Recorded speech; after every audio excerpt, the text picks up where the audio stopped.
San Diego has won the toss. They will receive. Seattle will kick it off with a Lindo Mare. Both teams are 1-1.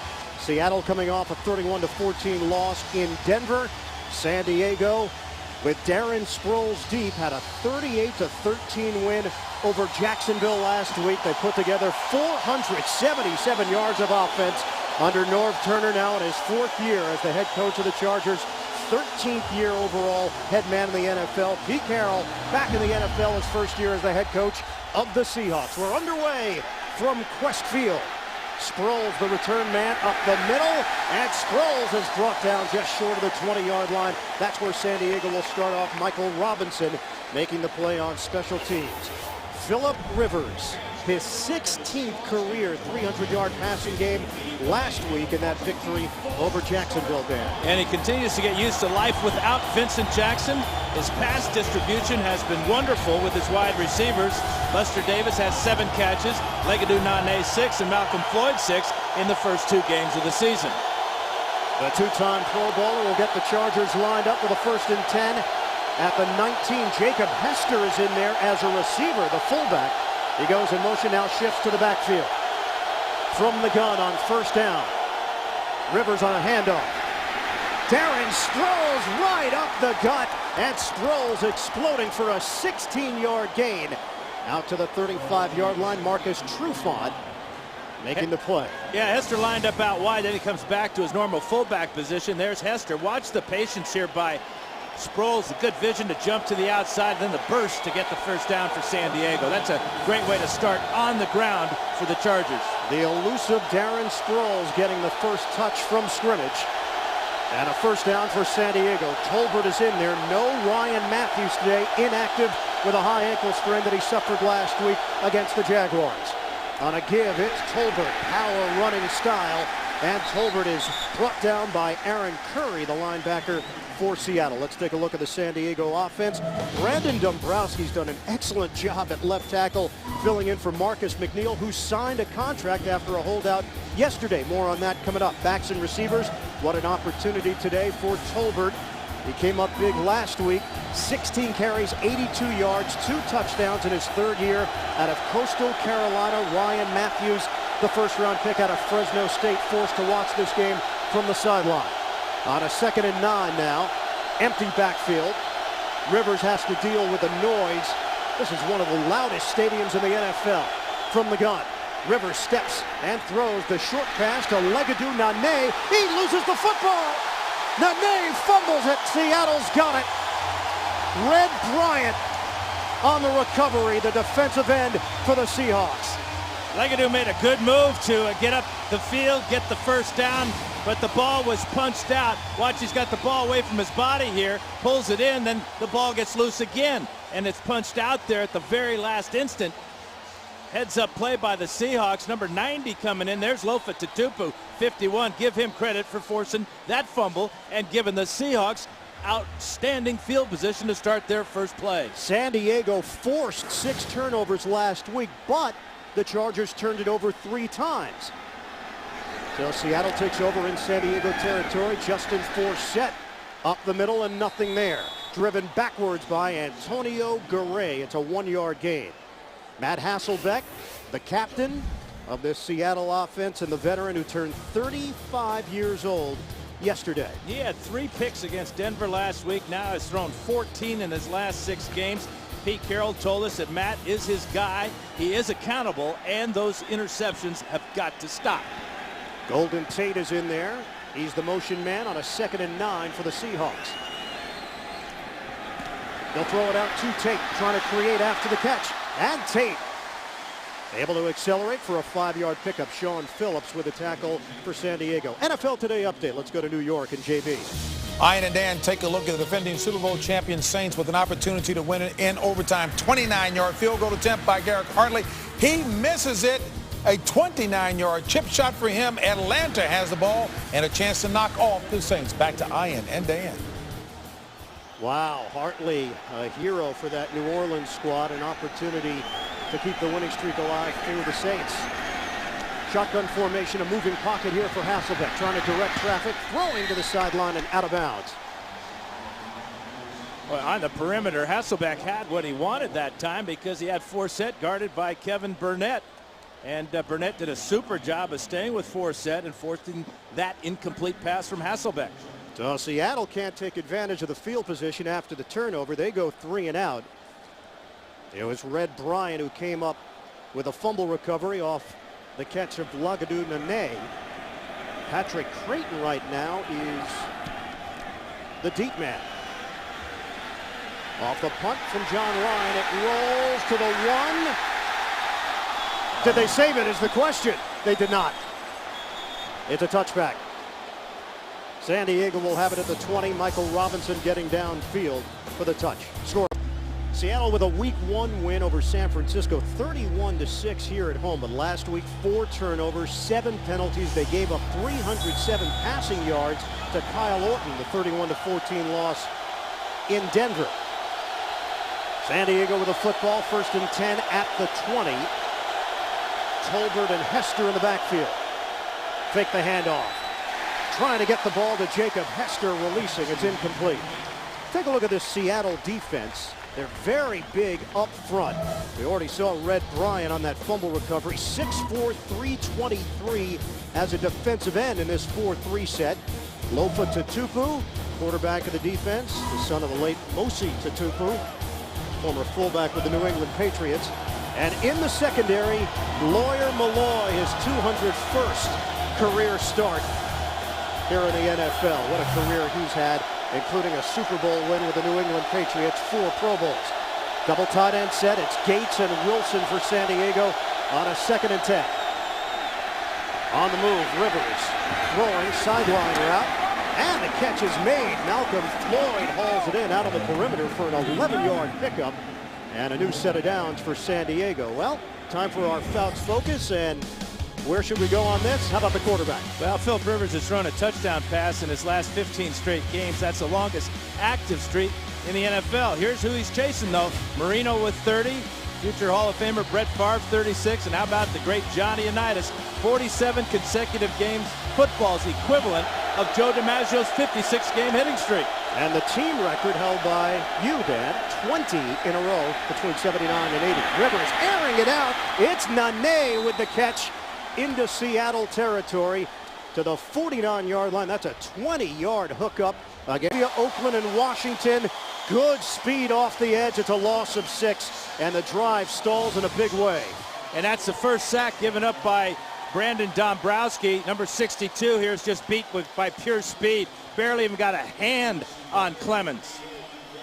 That's why they brought Clemens from Philadelphia, to get that quick pressure on the quarterback from the blind side. And the punter, Mike Cyphris, is out. Powerful leg. Would have gone to a couple of Pro Bowls if not for Shane Leckler of the Oakland Raiders. Golden Tate goes airborne to return it. And Tate is just fortunate that he was able to secure the football. Seattle will be pinned deep in its own territory as Donald Strickland got down the field. A 46-yard punt for Cyphris. Tate going upstairs, and he took the brunt of that hit on the receiving end. The NFL on CBS is sponsored by Southwest Airlines. Find our fares online only at southwest.com. Travelers, insurance, in sync. And by Sprint, the Now Network.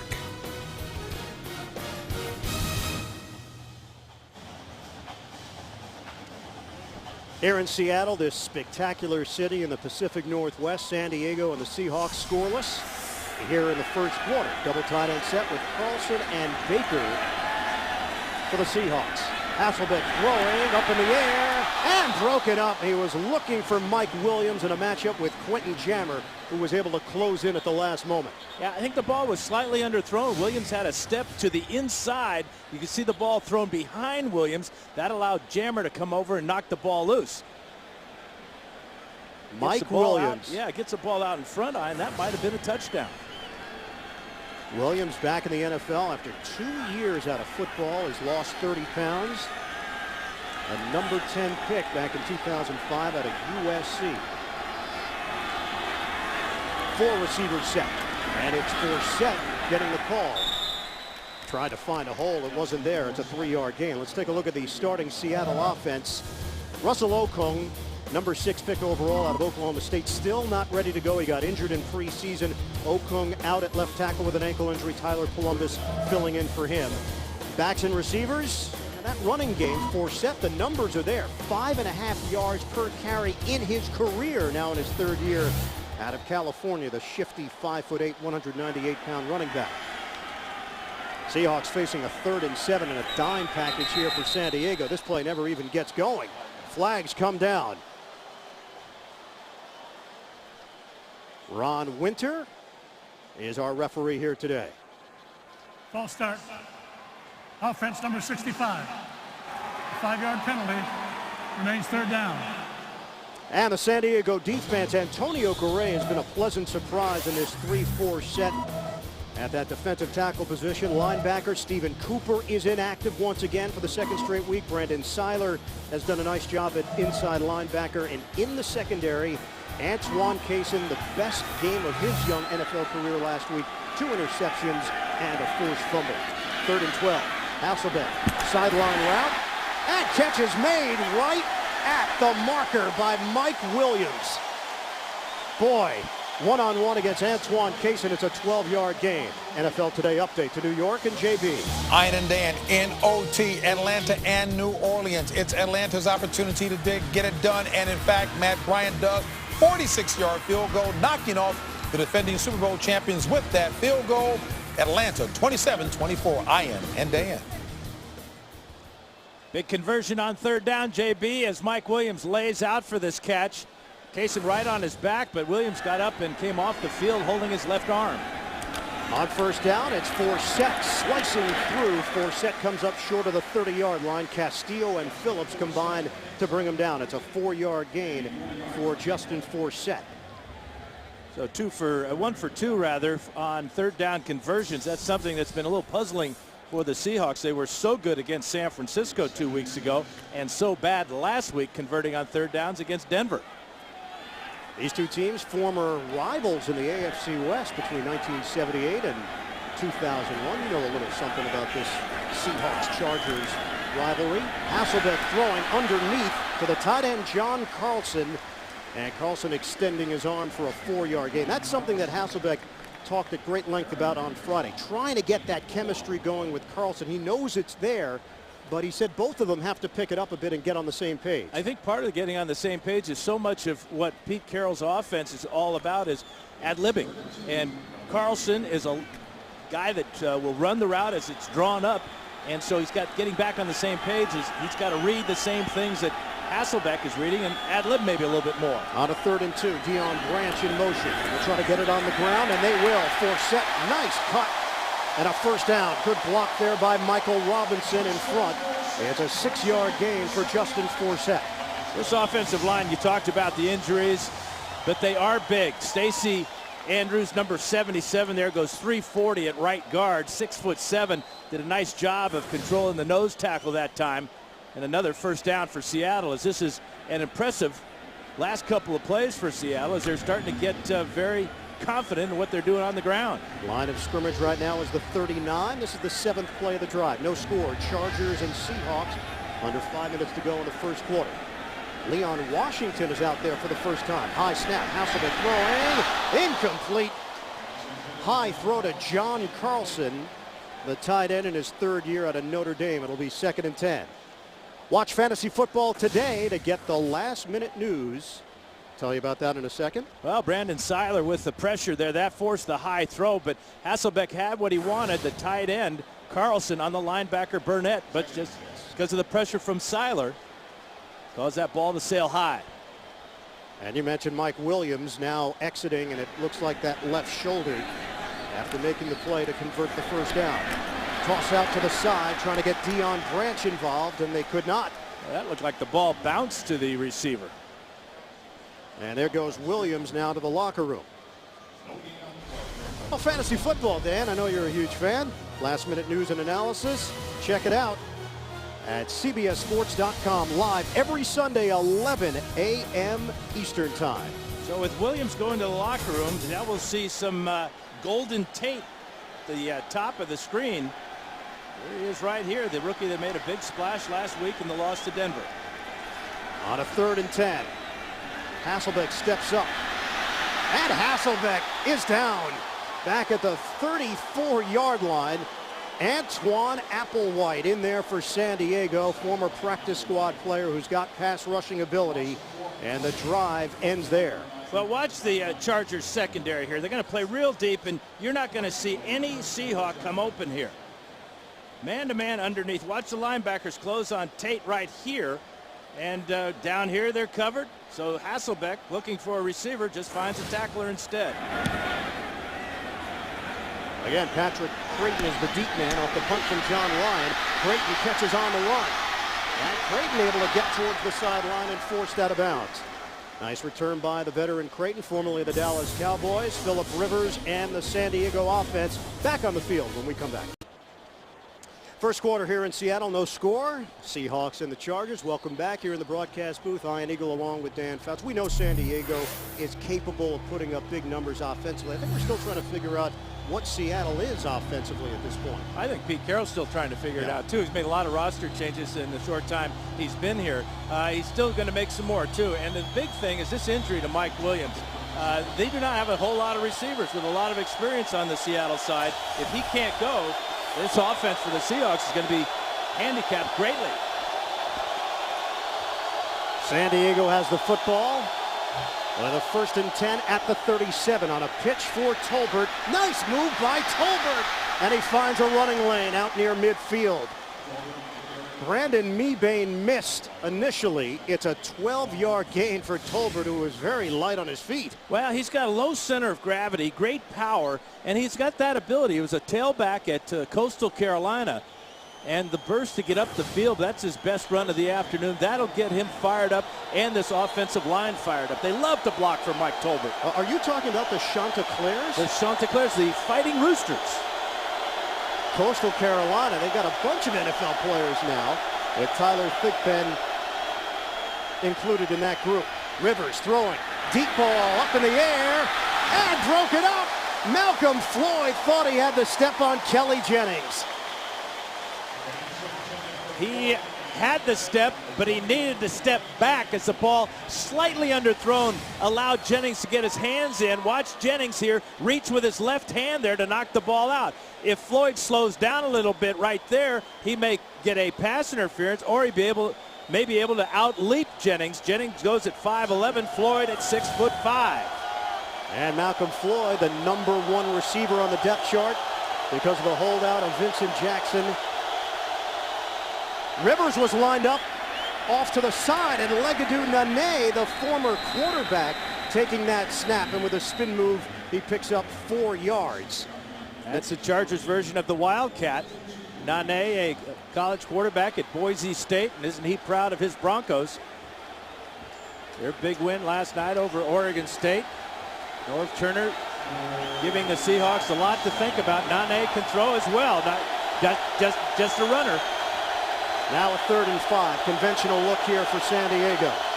Darren Sproles is parallel to Rivers working out of the gun. They're on Seattle's side of the field. Movement. Flags down. And the play is whistled dead. Chris Clemens jumped. The question is, was he coerced? He made contact, so the play was blown dead. Now, whether it's against Seattle, it would be enough for the 1st down. Or would it? Neutral zone infraction, defense number 92. In the neutral zone to cause the offense to false start. A 5-yard penalty. Yeah, they picked number 92, but it wasn't Mebane. It was 91, Clemens. But watch the center right here. This is Nick Harbridge. Watch his head. This is what Clemens is looking at. Looking directly down at the center. That got him into the neutral zone and the free 5 yards, but not enough for the 1st down. It's very close. It's 3rd and inches now for San Diego. The ball just shy of the 41-yard line of Seattle. Tolbert is in there. Hester in front of him. Tolbert loses his helmet, but the second effort gets him the 1st down. No, it doesn't. Once you lose your helmet, the play is blown dead at that spot. So he is short of the 1st down. Great call, Dan. They are going to spot the football where the helmet popped loose. And right now, Luis Vasquez is down on the field. Yeah, this is a safety issue for all players without their helmet. Once the helmet goes off of a ball carrier or a receiver, the play is blown dead at that point. Now the question for San Diego is how badly hurt is Luis Vasquez? We'll step aside as they tend to Luis Vasquez. The NFL on CBS is sponsored by E-Trade. And by the Home Depot. More saving, more doing. That's the power of the Home Depot.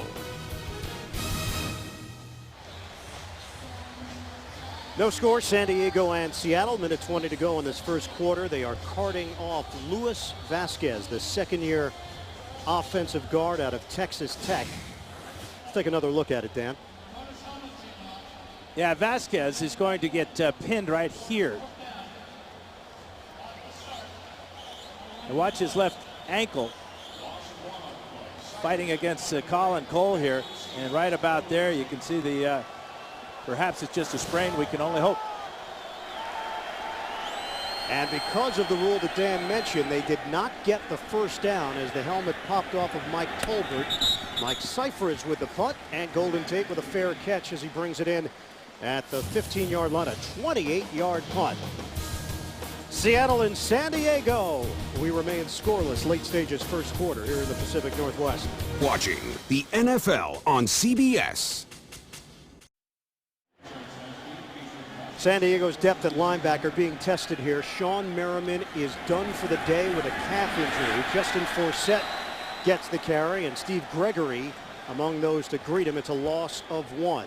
So here's the situation now for the Chargers at linebacker. Stephen Cooper inactive because of a knee. Larry English inactive foot injury.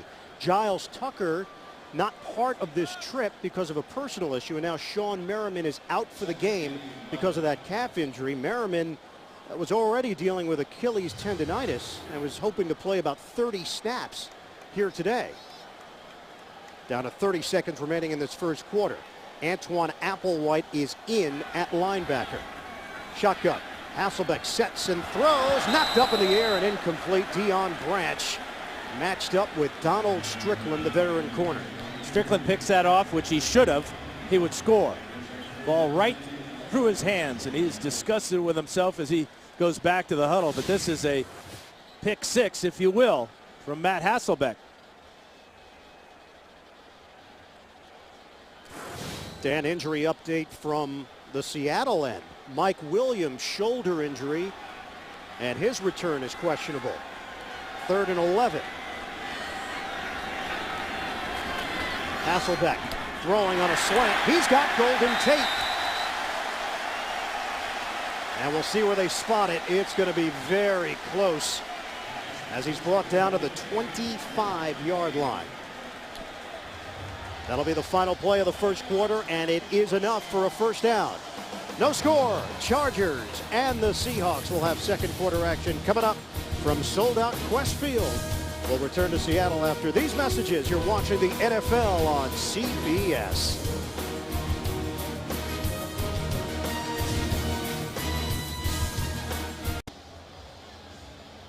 Three-time Pro Bowler Sean Merriman ruled out for the rest of this game with a calf injury.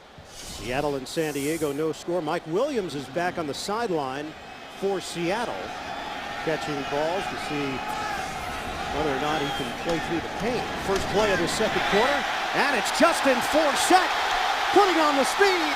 That's Forsett into San Diego territory. Nice rip by Forsett for 28 yards. Hamilton and Spencer with key blocks up front.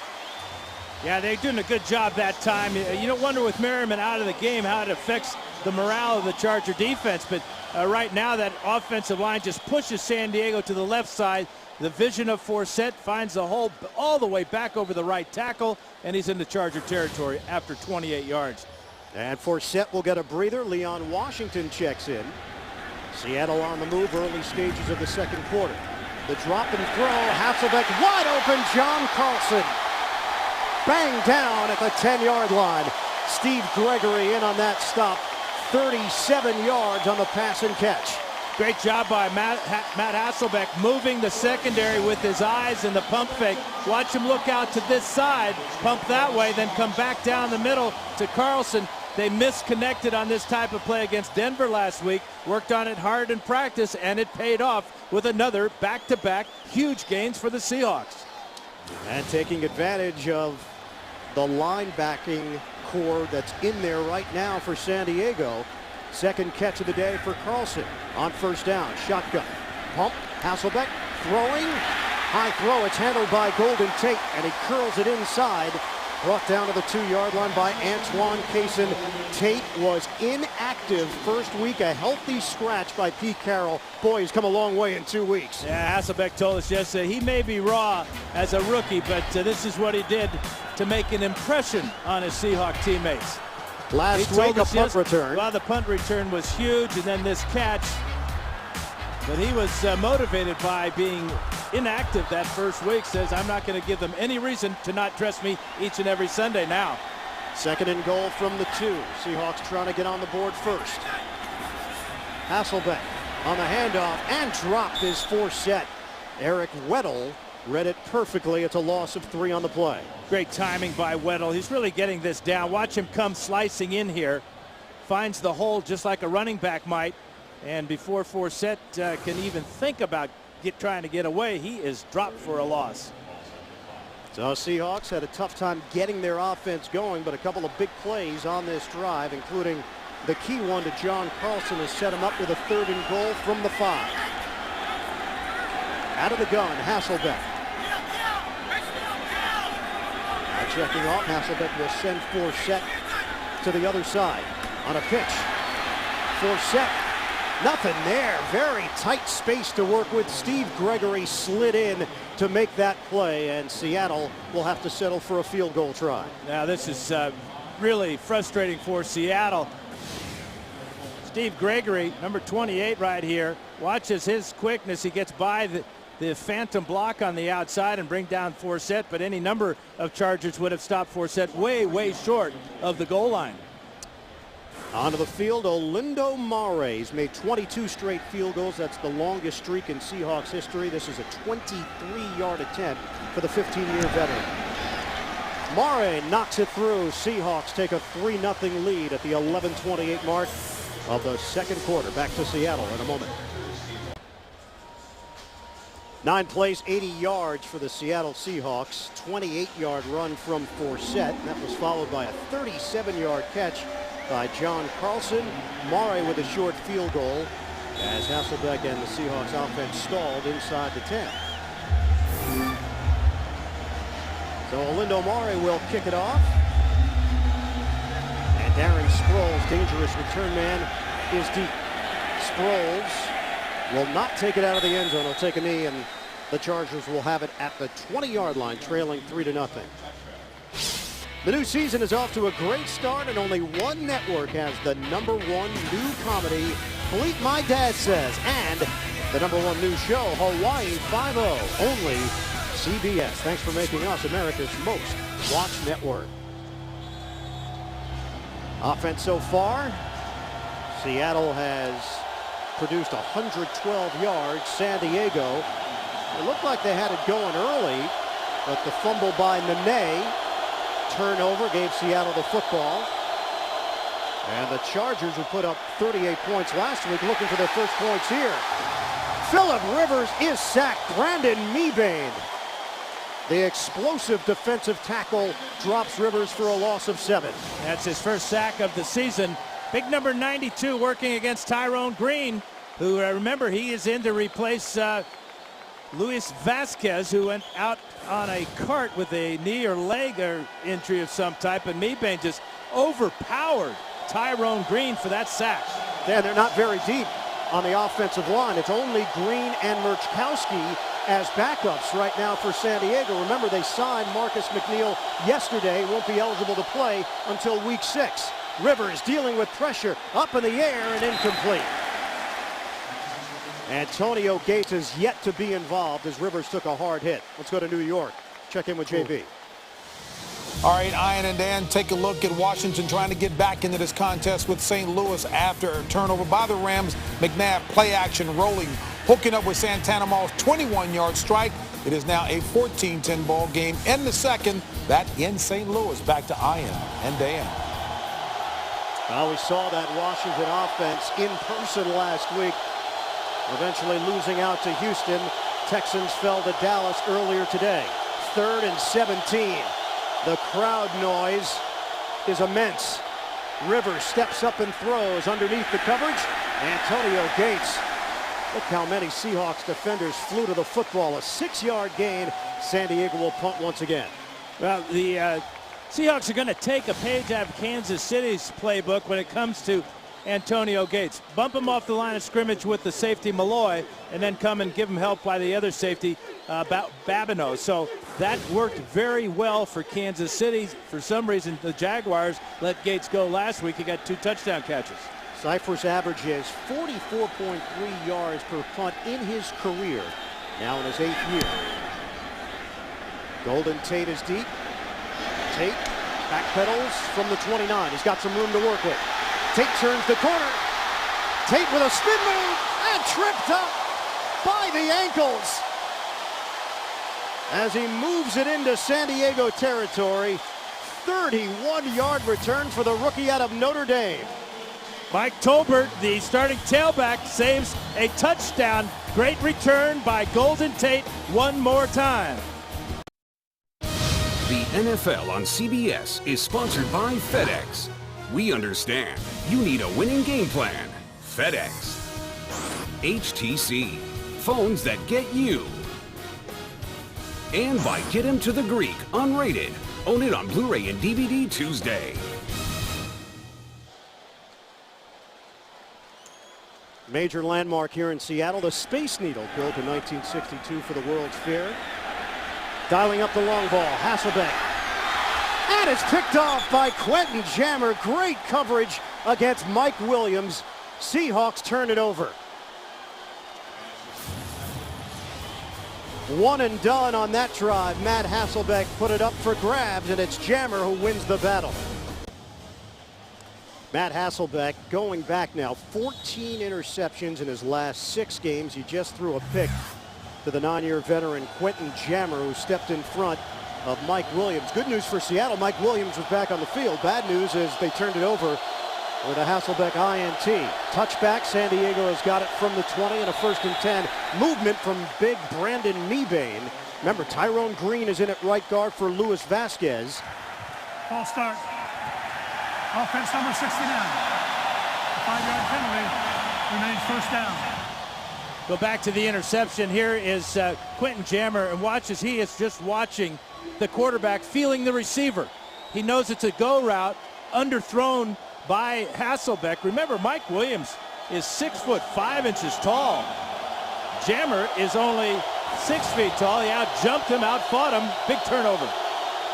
1st and 15 after the penalty. Mike Tolbert looking for running room, and he picks up 3 yards. Red Bryant there to greet him. So San Diego dealing with injuries on their offensive line. Luis Vasquez leaving in the 1st quarter. Sean Merriman on the other side.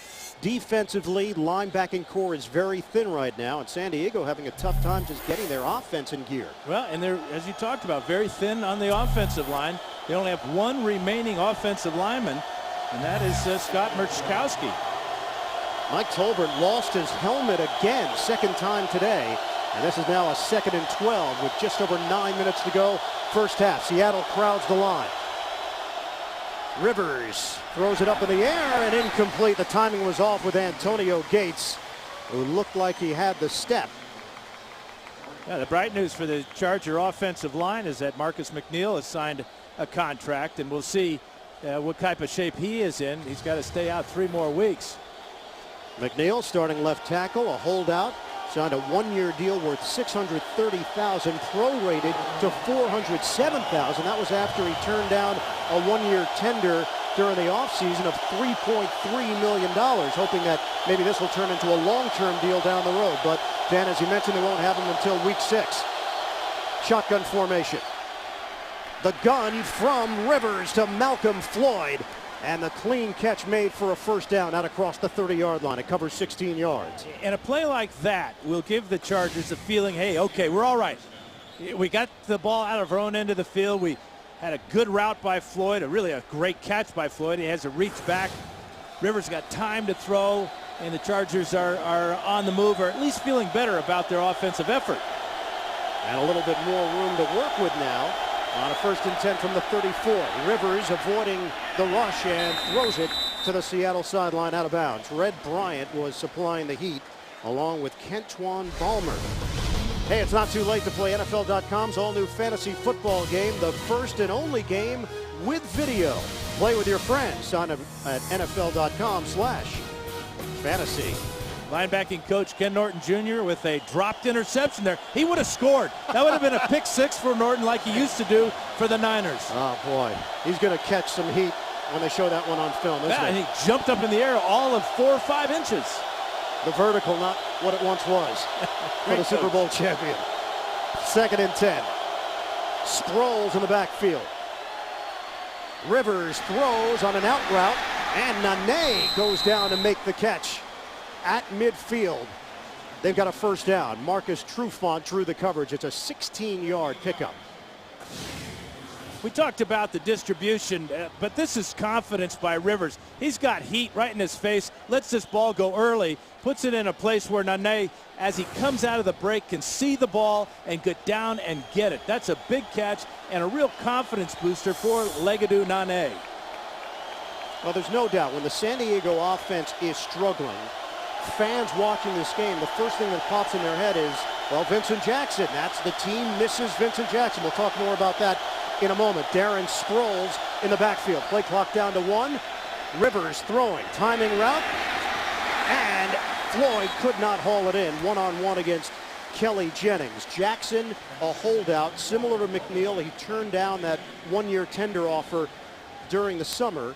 And there was some talk that maybe this week Jackson would get traded. Jackson would be the #1 receiver in this lineup. Instead, it's Floyd as the #1 receiver. What's been your take on the back and forth between Jackson and the Chargers? Well, I think both sides could have handled it better. I think there was some bad advice on given to Vincent Jackson, but there's still a chance for Charger fans to get, and the Chargers to get something for Jackson. The trading deadline is yet in a couple of weeks. They could still deal him to another team. Antonio Gates, who has not been heavily involved here like he was a week ago. Out on the outside, and wide open, Patrick Creighton. So Creighton does get involved. They acquired him once they realized they were very short on receivers from Dallas. It's a 16-yard pickup, and now San Diego is on the move. And one of the keys for Creighton and Rivers is that Creighton's a veteran, #1. But he's used to this system. The system that they run in Dallas is basically the same system that Norv Turner ran for the Cowboys. He taught it to Jason Garrett, their offensive coordinator. So the transition for Creighton, #1, he's a veteran. He's smooth, but he also knows the offense. Aaron Curry, the linebacker, just walked off for Seattle. Will Herring is in for him.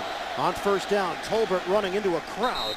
And Tolbert with a spin move to pick up 3 yards. Lofa Tatupu, the quarterback of this defense, making the stop. What are they missing in Vincent Jackson, who really came into his own the last couple of years? Well, the ability to make the big play, and we Seahawks fans saw it a couple of years ago when the Chargers came from behind on a long pass play to Jackson for the touchdown to give San Diego the victory. But he's gone. It's as if a player, he got injured in training camp. He's not going to be back with the Chargers. They have to move on. And Philip Rivers is very comfortable moving on with the receivers and the tight end that he has. Chargers take a timeout. We've got 6:34 to play, first half. The NFL on CBS is sponsored by KFC. Football fans, today is the day you double down. So good. And by Sony.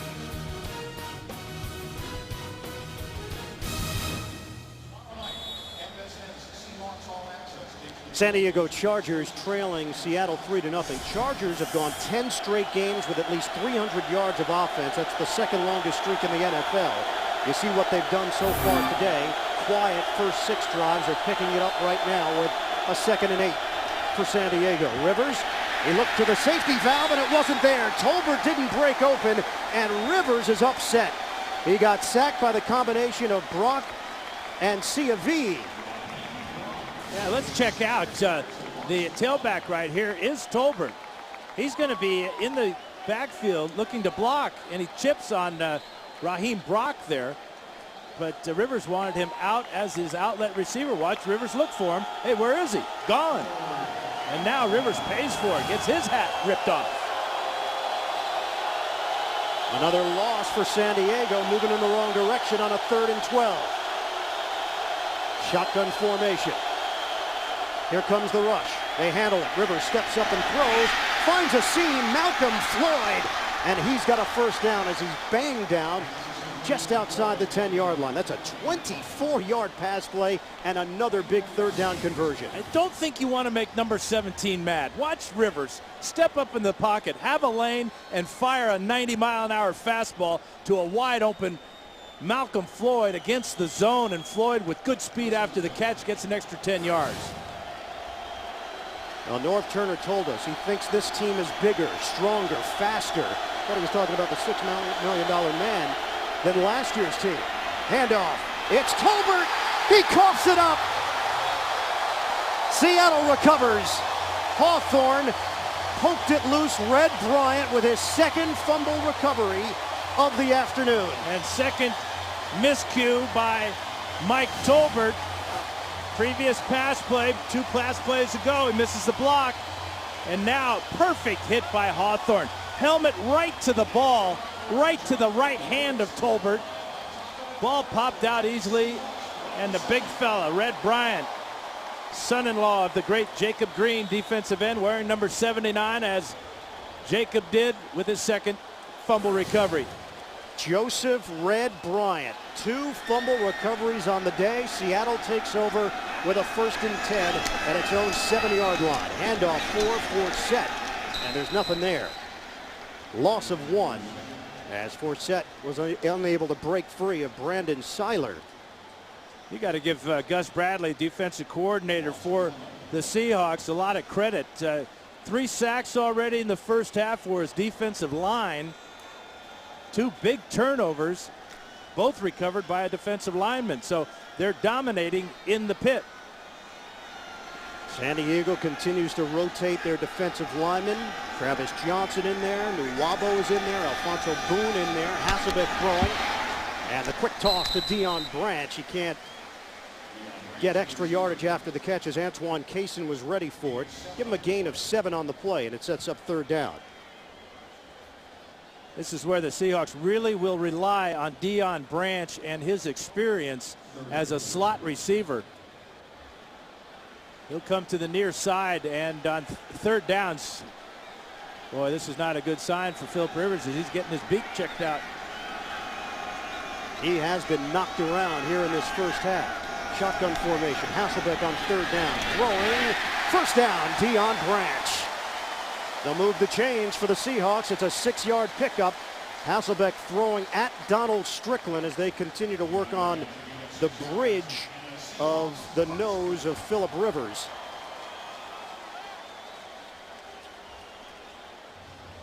They're trying to stop the bleeding there. Yeah, got to have a good cut man in the NFL. Seattle leads at 3-0. 3.5 to go in the 2nd quarter. And off for Forsett. He has had no room to run. Loss of 1 on the play. A number of white jerseys coming over to greet him, including Antoine Applewhite. You see that bruise just between the eyebrows of Philip Rivers. We saw frustration week 1. A lot of that was weather related against Kansas City and the fact that San Diego couldn't come through down the stretch when they had an opportunity.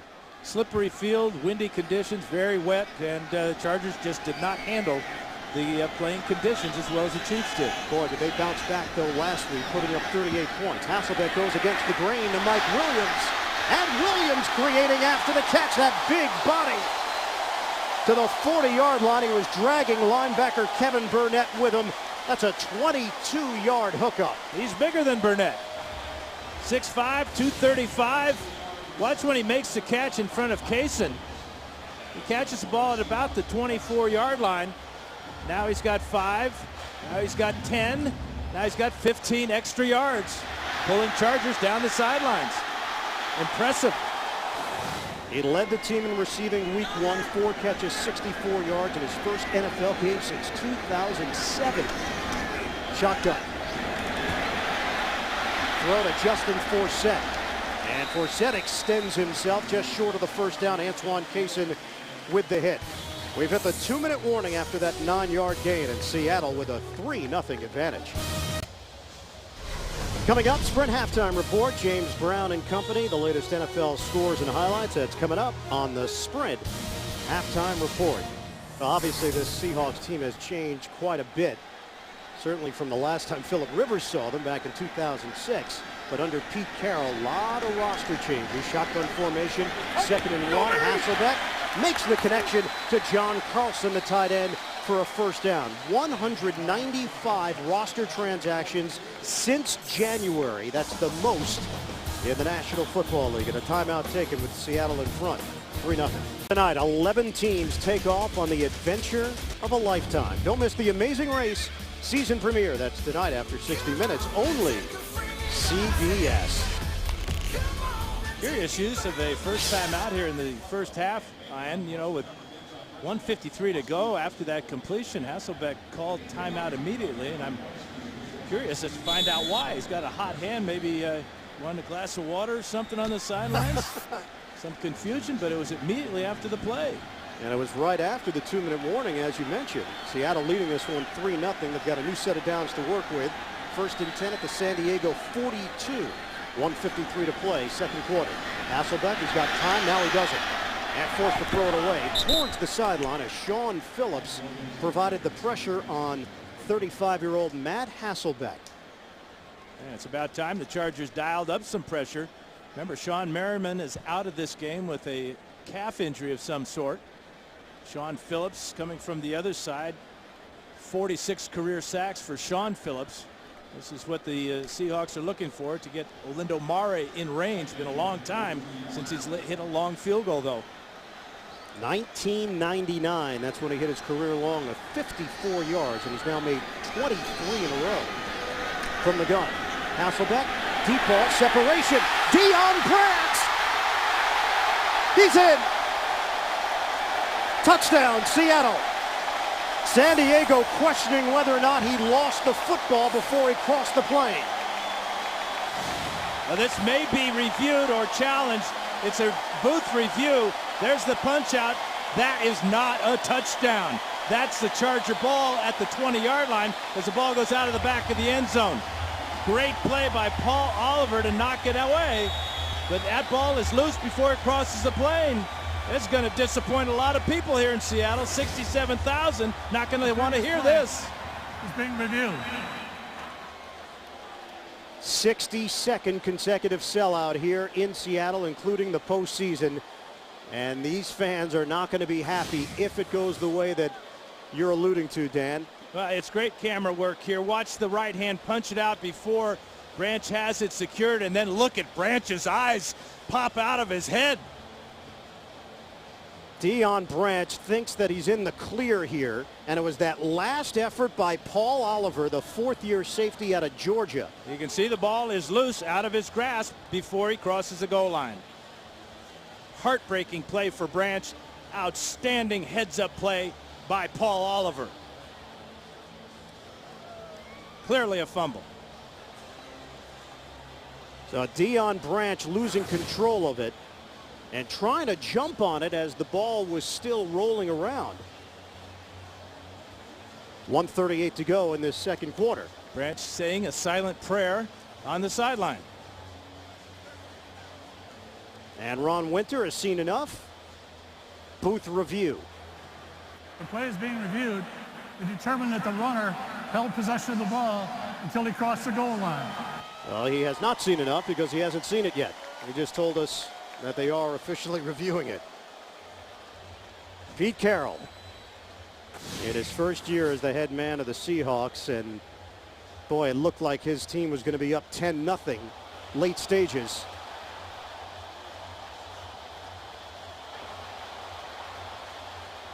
So Branch loses the football, then tries to grasp it, but it goes out of the end zone, as you talked about, Dan. Yeah, that'll mean that if this is reversed, the ball will come out to the 20-yard line. And by this effort by Branch, you almost get the impression that he felt it might have been popped out before he crossed the goal line.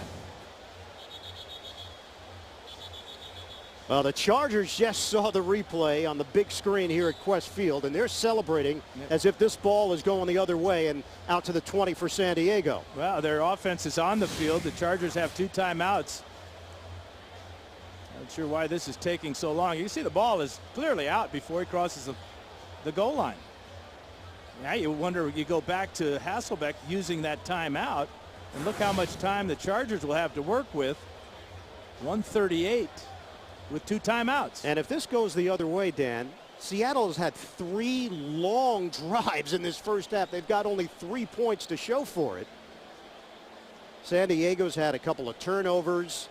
Chargers had a good drive the last time, got down in the red zone when Mike Tolbert coughed up the ball. So it's been a mistake-filled first half.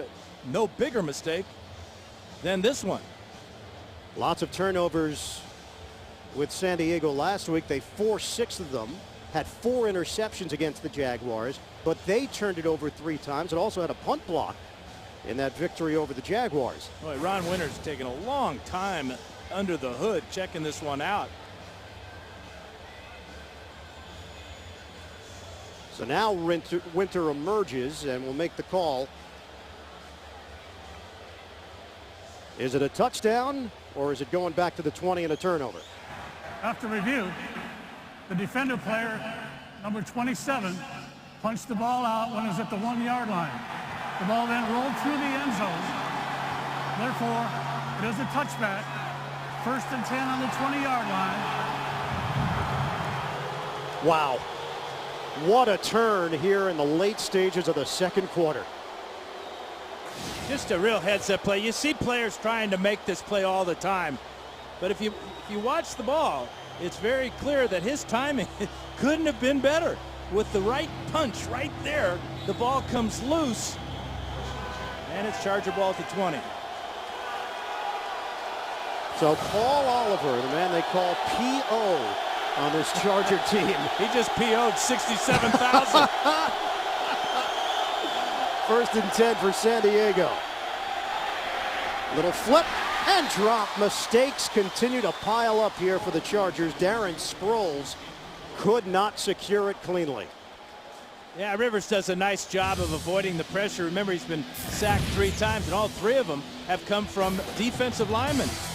Chris Clemens gets his first sack of the year, defensive end. Then it's Mebane blowing right up the middle for his first sack of the year. Then Raheem Brock, and injury to injury, insult, helmet flies off. Phillip Rivers, 8 of 15, 118 yards. 2nd and 10. San Diego has been shut out in this first half. They're fortunate they're not down bigger. It's 3-0. Slinging towards the sideline and incomplete. Darren Sproles in a matchup with the veteran Lawyer Malloy. It'll be 3rd down. Seahawks doing a great job in their pass coverage. It was considered a weak part of this football team. You've got a veteran in Lawyer Malloy working along a rookie safety in Earl Thomas. They're doing a super job of preventing Antonio Gates from getting free. He only has 1 catch on the first half for just 6 yards. Deion Branch was a half a yard away from extending the Seattle lead. 3rd and 10. 1:31 to go, first half. Here comes the rush. Rivers steps, throws it. High, spiraling ball. It's too far for Legadou Nane. Marcus Trufant with him step for step.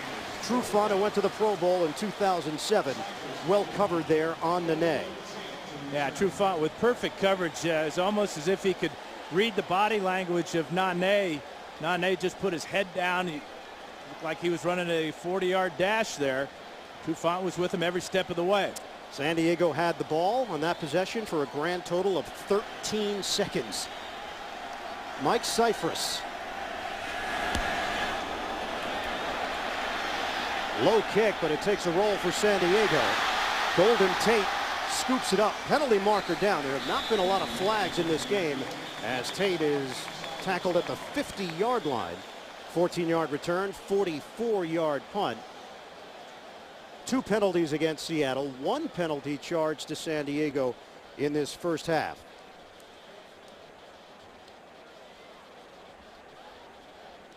Seahawks with a 3-0 lead, 1:15 to go, second quarter. Ron Winter. Prior to the kick, holding, offense number 99. A 10-yard penalty will be assessed from the end of the run. First down. Kevin Burnett called on the hold. And coming up, it's the Sprint halftime report. James Brown and the rest of the gang have the latest NFL scores and highlights. That's coming up on the Sprint halftime report.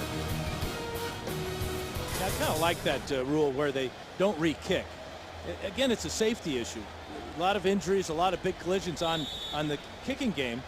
And this really penalizes the Chargers, because look at this field position now after the penalties assessed. This is the 3rd time today where Seattle has opened a drive on San Diego's side of the field. With a 1st and 10 from the 41. Hasselbeck. That delayed rush, and that hindered Hasselbeck into a quick throw and threw it into the ground. Alfonso Boone applying the pressure on the veteran Matt Hasselbeck. 2 timeouts to work with, 1:10 left on the clock. Very calm day here in Seattle, so the wind is not going to be a factor for Orlando Mare. They would like to see them get about 15 yards to get him in a real comfortable range. Remember that 54-yarder, his career long, happened in 1999, so get him a little bit closer.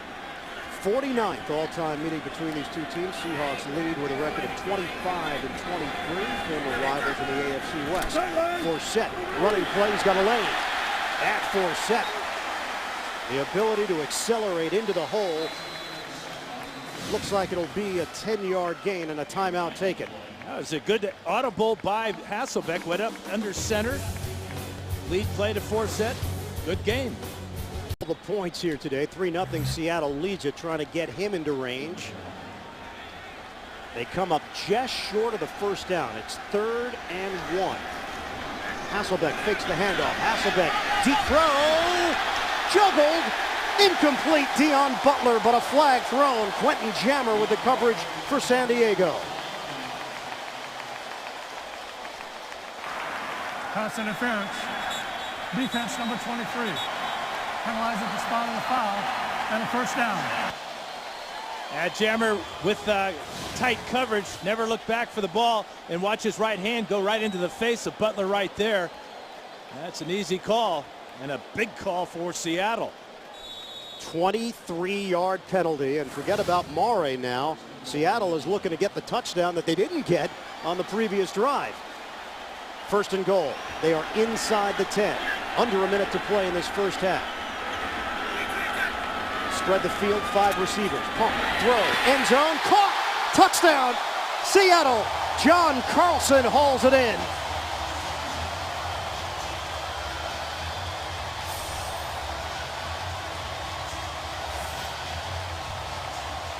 Hasselbeck looked for Carlson against the linebacker Brandon Seiler. That's a mismatch any way you look at it. Athletic tight end with his first touchdown catch of the year, and a bullet from Matt Hasselbeck. Carlson had 7 touchdown receptions last season, 51 catches. And now Orlando Mare on for the extra point.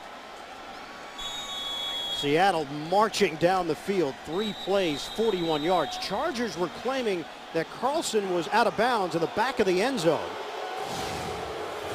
Well, let's take a look at it. The 89, the right side of the screen, is Carlson. 59 is Seiler. Ball thrown back shoulder. Was he juggling, or did he have it? Boy, this is going to be tight. This should show us, though.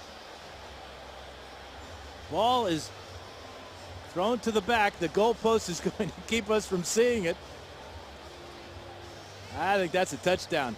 Seiler's hand was in there, actually helping Carlson hold on to the ball. Look at Seiler's right hand in there.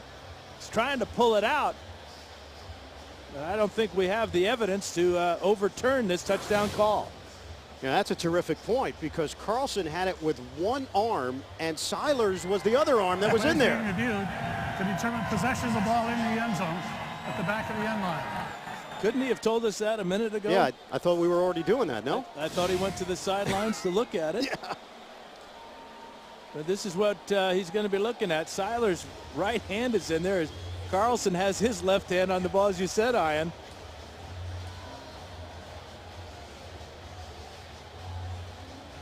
But that's what Hasselbeck was looking for. A linebacker covering my tight end. The linebacker has his back to me, so it's as if the linebacker isn't even there. You can throw the ball anywhere.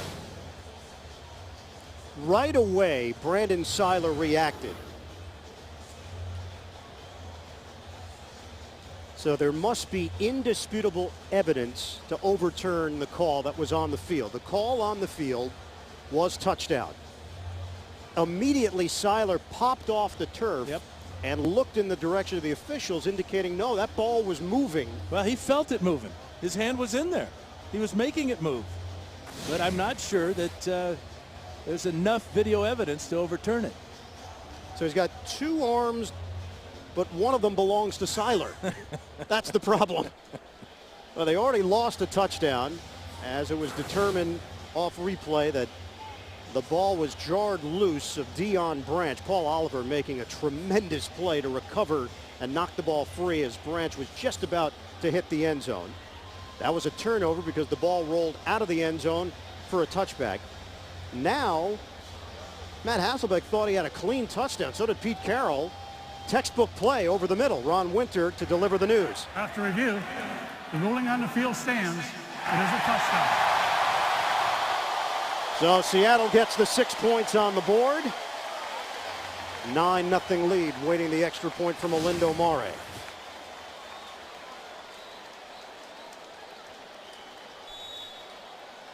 So Ron Winter determining that Carlson did have possession of the football as Mare tacks it on. 10-0 Seahawks. Hasselbeck's got time to throw in the last this quarter. He's been red hot. 148 yards. That touchdown, and perhaps one earlier, but it's a great throw to the back shoulder of Carlson, and Carlson with the strength to hang on with the help of Brandon Seiler. First touchdown on the board here today. Matt Hasselbeck throwing to his tight end, John Carlson.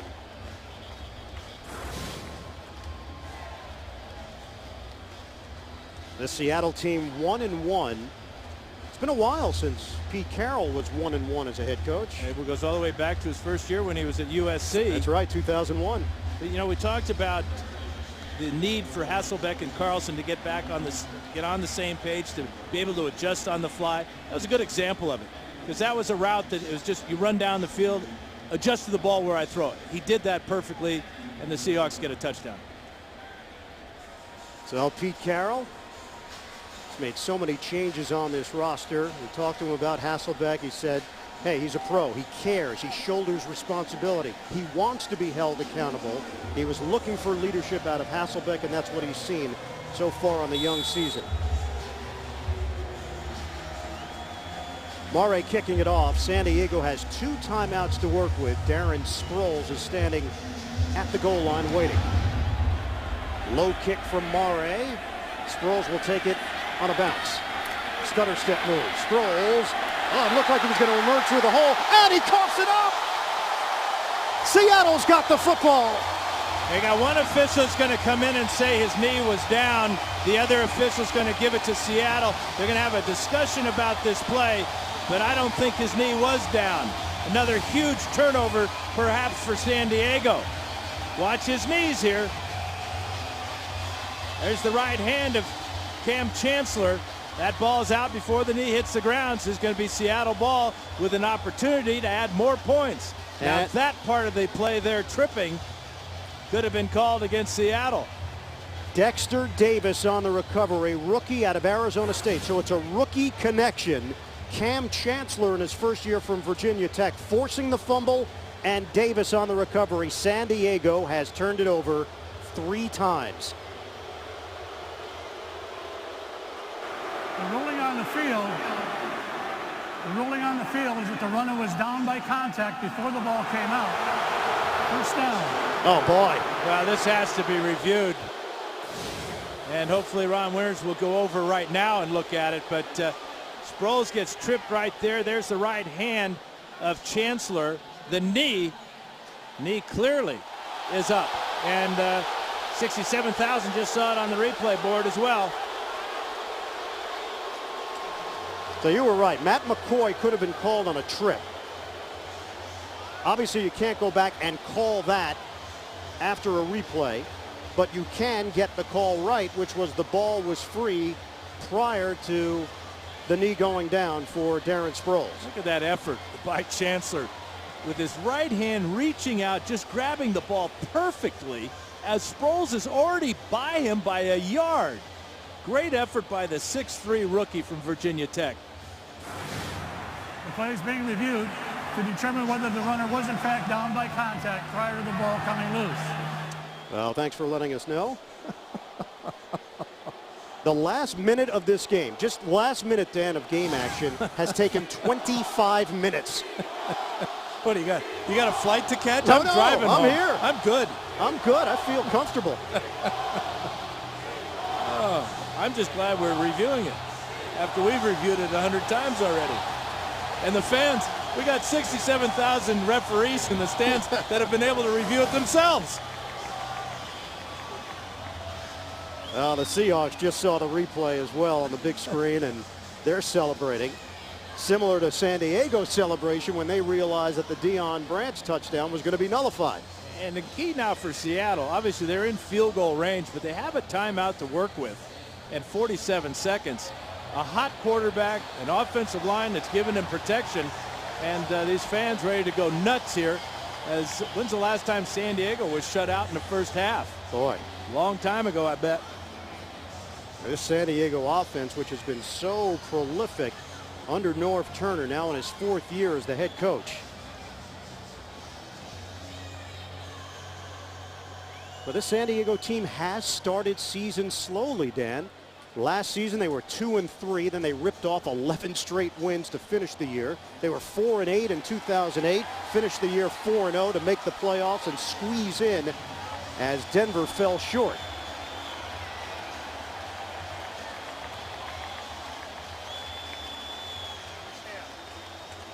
They were shut out in the first half against Pittsburgh, October of 09. Here's Ron Winter. After review, the ball was loose before the runner's knee touched the ground. Therefore, it was a fumble recovered by number 58 Seattle at the 24-yard line. First and 10. So the forced fumble by Chancellor, fumble recovery by Davis, and Darren Sproles coughs it up. One more time, right-handed Chancellor. Knee is up, ball is out, and here comes Dexter Davis for the recovery. Seattle takes over with a 1st and 10 at the San Diego 24 and an opportunity to put more points on the board before the end of the first half. They still have a timeout remaining. Forsett in the backfield. Hasselbeck to throw. He's got the protection. And way over the head of John Carlson, incomplete. Not taking any chances. If a guy's not wide open on a long pass like that, you already are almost assured of a field goal from Olindo Mare from this distance. So Hasselbeck miscommunication with Carlson, but 2nd down and 10, and they still have possession. 3 San Diego turnovers. Seahawks with a 10-0 lead. 41 seconds left in the second quarter. From the gun.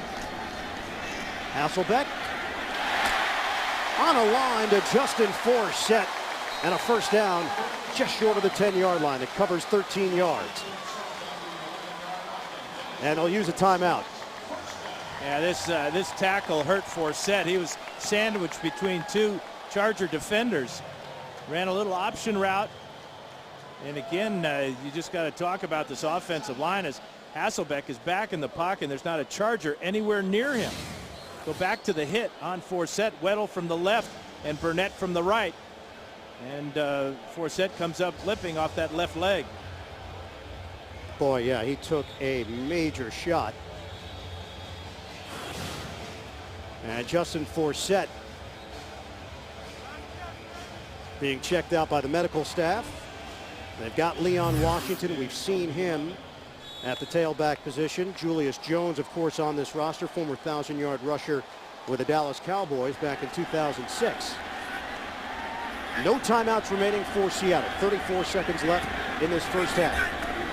Washington is in there. Hasselbeck looking, throwing, makes the connection. Golden Tate goes airborne.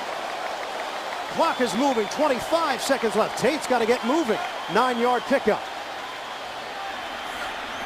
And Hasselbeck will spike it. Did he have to spike it at that point, Dan? Not on second down. No, run a play. You got plenty of time. You're right on the doorstep there at the 2-yard line. Look at this effort by the rookie, Golden Tate. Up and over. Lucky he didn't fumble.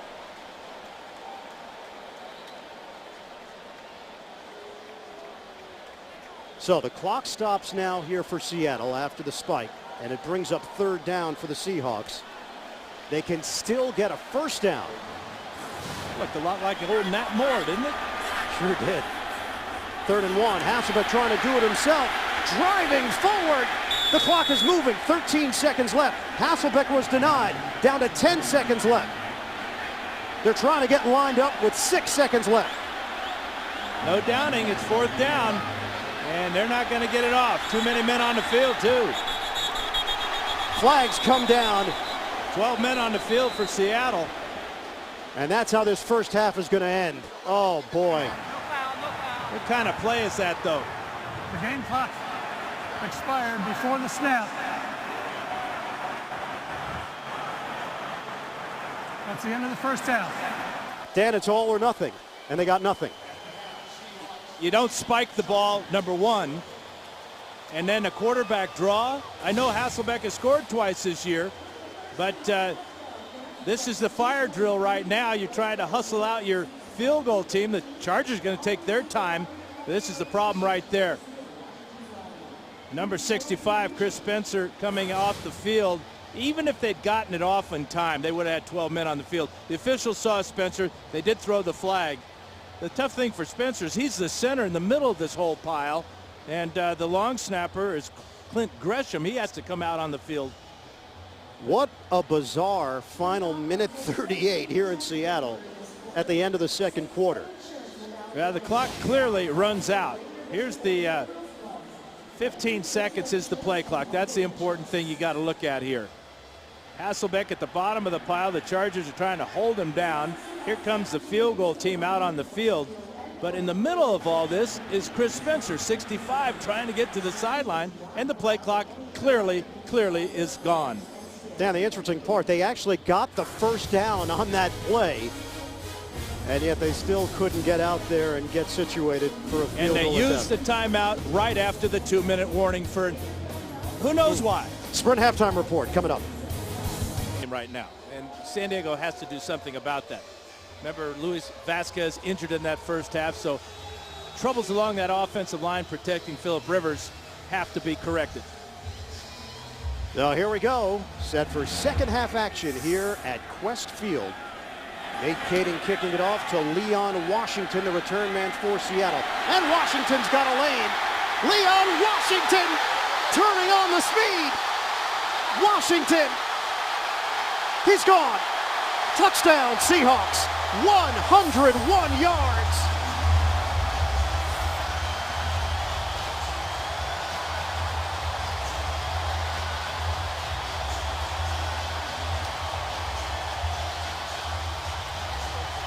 How about that? Coming back from a devastating broken leg that he suffered last year when he was playing for the New York Jets.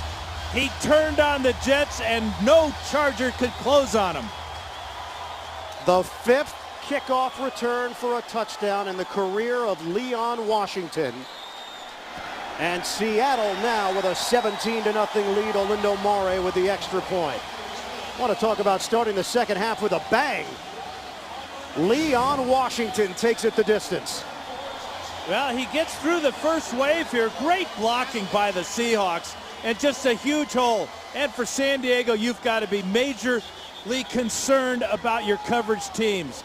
2 weeks ago, it was the rookie McCluster for Kansas City who took back a punt 94 yards for a touchdown. This one, Washington hits the century mark. Makes one guy miss, says bye-bye to Nate Kading. Says hello, end zone. And it is a Seahawks record 101-yard kickoff return for a touchdown. Leon Washington. He went to the Pro Bowl in 2008. Pete Carroll having the time of his life right now as his team leads it 17-0. Washington acquired for a 5th-round draft pick from the New York Jets.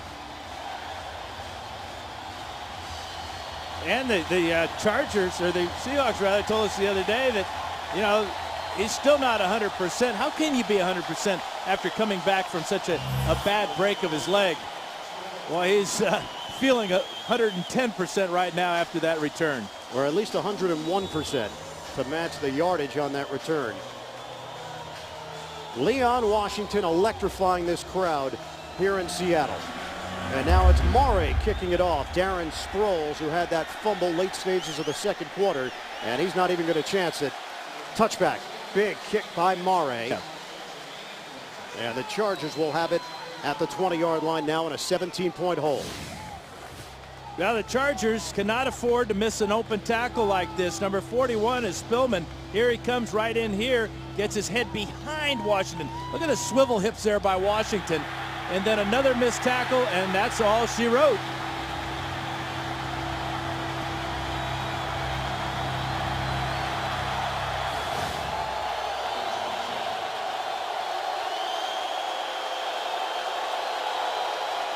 San Diego with a 1st and 10. They were shut out in the first half. They put up 139 yards of offense. Toss, Tolbert. And Tolbert is buried. No gain on the play. He lost his helmet again. That's the 3rd time today that Mike Tolbert has lost his hat as Lawyer Malloy made that stop. To tighten the screws on that hat. You can see the problems the Chargers have had. 2 fumbles, 4 punts in the first half for San Diego. Chargers have had 5 straight wins over teams from the NFC. They've dominated against West Coast teams. Well, we told you about Aaron Curry earlier. It's a hamstring injury. His return is questionable right now for Seattle defensively. Had a problem with the chain gang on the sideline, so the head linesman came in and stopped play. But it's all fixed now, got all the kinks out. Now the Chargers got to get the kinks out of their offense. And it gives these fans another chance to get revved up. They've been very vocal from the very start. Rivers steps up, throws one-on-one, and catch is made. Antonio Gates, he's been quiet here. The perennial Pro Bowler with a 28-yard reception as Rivers took another shot, this time from David Hawthorne. 57 is Hawthorne right here, coming straight through on the quarterback. That could be called leading with the helmet, but Rivers really took a shot here. How about that? Dropping it in over the head of Will Herring. Big play for San Diego. Man. Able to release it and get it to Gates out near midfield. On a 1st and 10 for the Chargers. Deep drop for Rivers. Pressure is on. Rivers throwing. Home run ball is caught. Oh, Buster Davis with a tremendous catch, and he's brought down inside the 5. 49 yards in the air. Longest catch of his career. Rivers just hauled off and threw it as far as he can. Look at Davis right between 2. Safety Earl Thomas late coming over. Trufant had the outside. Big play for San Diego as they strike back in 2 pass plays. Both Rivers and Norv Turner made a point in our meetings to talk about Buster Davis and how far he's come. He's now a factor in this offense. He couldn't stay on the field in past years. 1st and goal.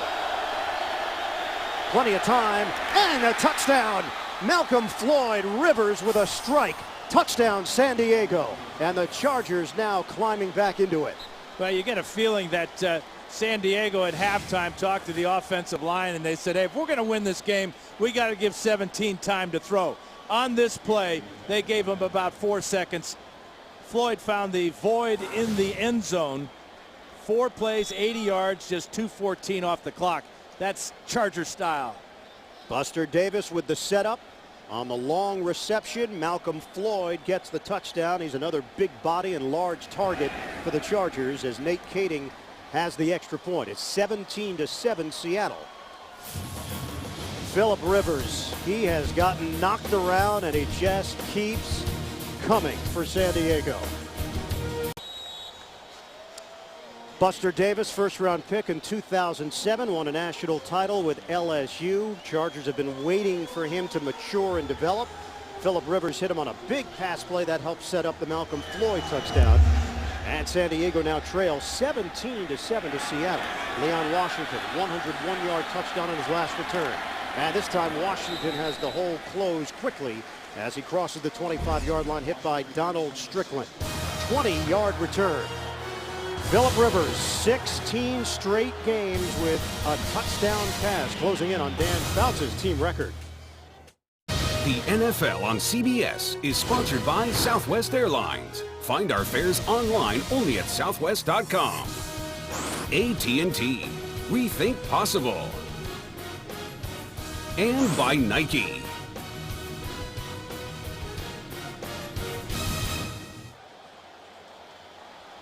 17-7, Seattle leading San Diego. We had 10 points through the first 30 minutes. We've had 14 points over the last 2.5 minutes. Justin Forsett, who got banged up at the end of the first half, but looked more than okay on that play. A 9-yard run, good block by Ben Hamilton to help spring Forsett loose. Huge drive, huge possession for Seattle offensively, huge possession for the Chargers on defense.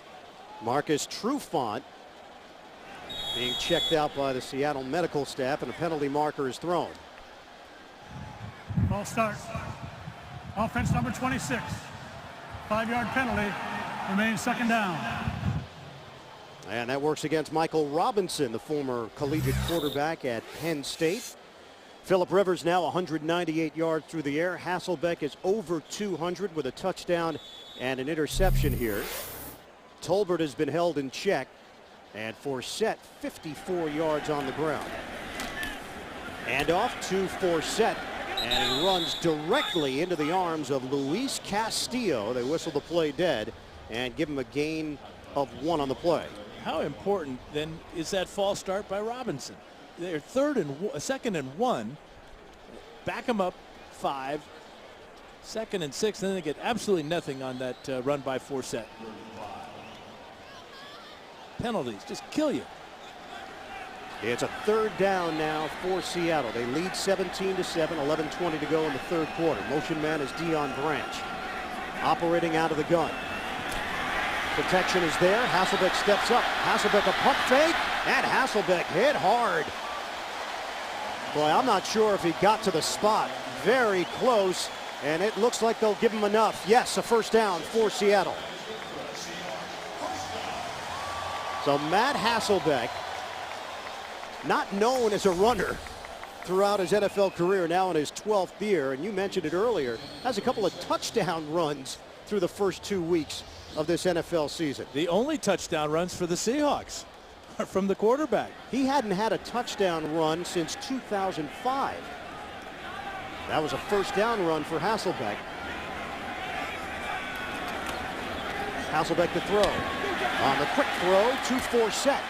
And Forsett hit by 3 Chargers as he will pick up 8 yards on the play. Jammer and Phillips over there defensively for San Diego. Well, that's so well designed because Forsett is out wide. Jammer has him in coverage, but he's playing him off by about 10 yards. And then Forsett widens his route out to the sidelines, makes the catch, and has an easy 8-yard gain. Matt Hasselbeck talked about the way he's prepared for games now under Pete Carroll and a younger coaching staff. And off Leon Washington, and Washington got stamped. Could not get it to the 45-yard line. Kevin Burnett, along with Quentin Jammer there to stop him. Hasselbeck said Jeremy Bates, offensive coordinator, Jed Fish, the quarterback coach, they want his input. And they actually incorporate his input into the game plan.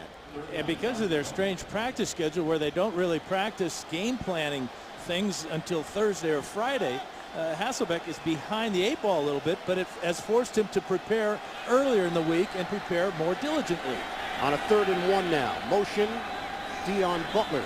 Shotgun formation for Hasselbeck. Forced out of the pocket, trying to line this one up. Nobody's open. Touch pass, too high!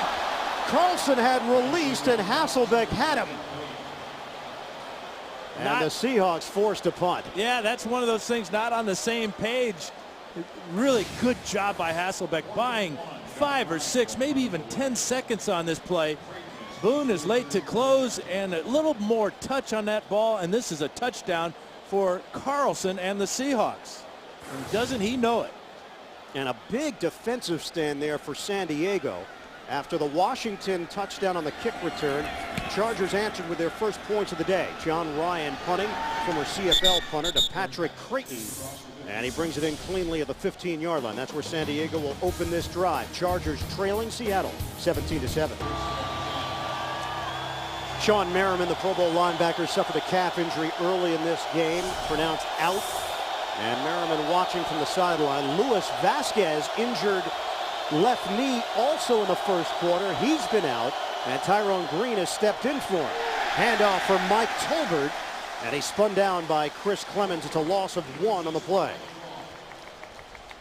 Go back to the injury that's happened in the first half to Sean Merriman. We're told, a left calf injury. Got all types of problems with getting healthy since he got that knee injury a couple years back. Only 1 game in 2008 because of the knee injury. And only 4 sacks in 2009. This is a good matchup for San Diego. Nane against the rookie Walter Thurman. Let's see if Rivers looks that way. Instead, the short toss, and it's dropped by Tolbert. Mike Tolbert was so excited about this opportunity, coming from a small school, Coastal Carolina, working his way onto an NFL roster and starting at tailback. And that's the big key. He was the backup fullback, getting the opportunity at tailback because of the injury to Ryan Matthews. And it has not gone the way that Tolbert visualized. No, he's been out of sorts. Trouble pass protection, hanging onto the ball, and just getting free for any long gains. Dime package here for Seattle. Marcus Trufant, his return is questionable with an ankle injury. Rush coming. Rivers unloads and caught by Floyd. First down, Chargers. Kelly Jennings with the coverage. It's an 18-yard pass and catch. Confidence, that's what that throw and catch is all about. Confidence that your receiver's going to reach out and grab the ball, even though the defensive back, Jennings, is right on his back in tight coverage. Last year, Floyd, 45 catches, 776 yards, and a touchdown. It was Vincent Jackson who put up career numbers. Floyd today, 5 catches, 72 yards, and a touchdown. Seattle up by 10, 7:35 to play in the third quarter. New set of downs for the Chargers to work with.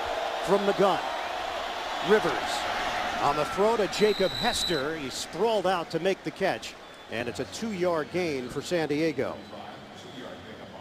Coming up tonight, is Super Bowl quarterback Drew Brees as good as they say?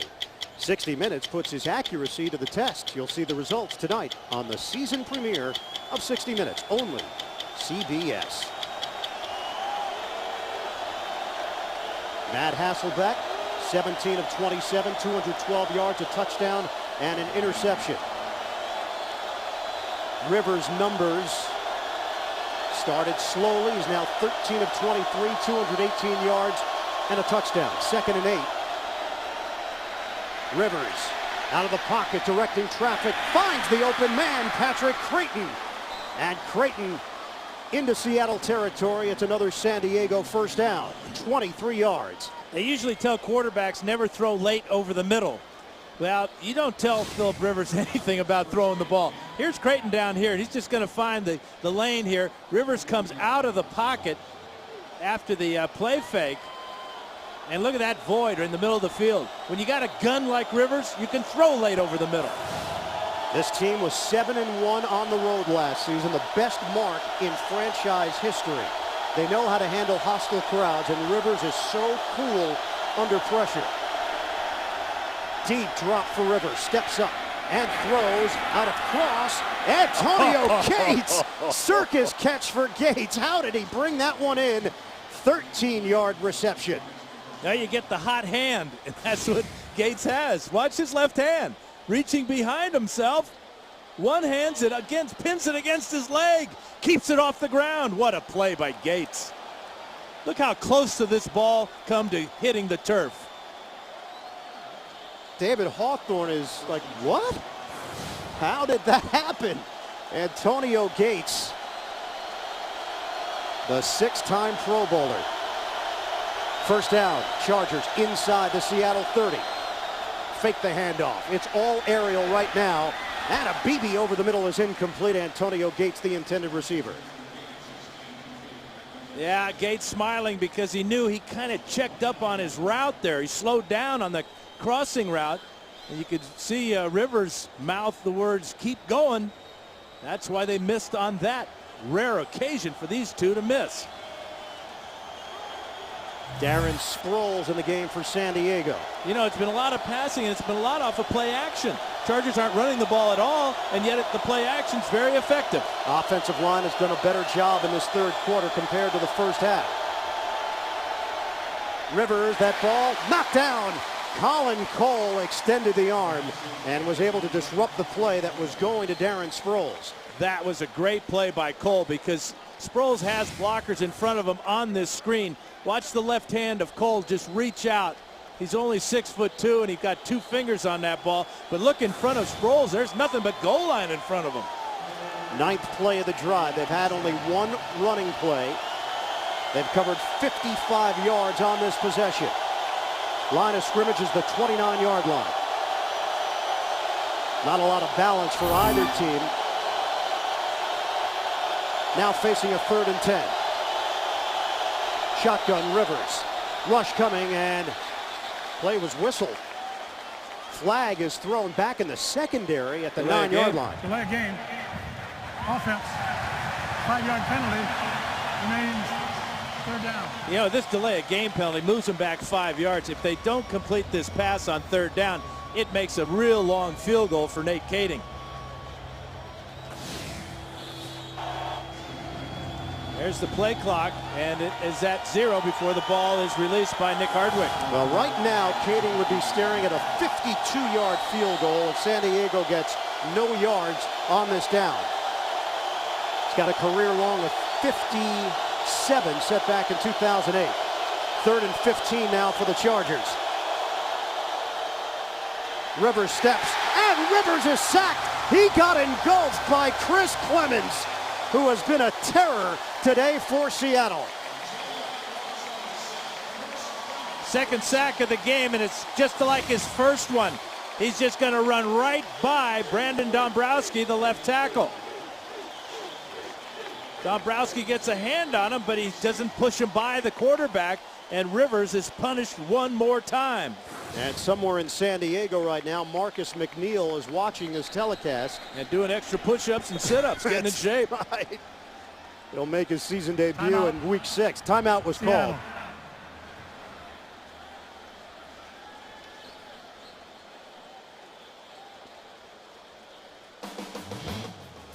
We'll step aside.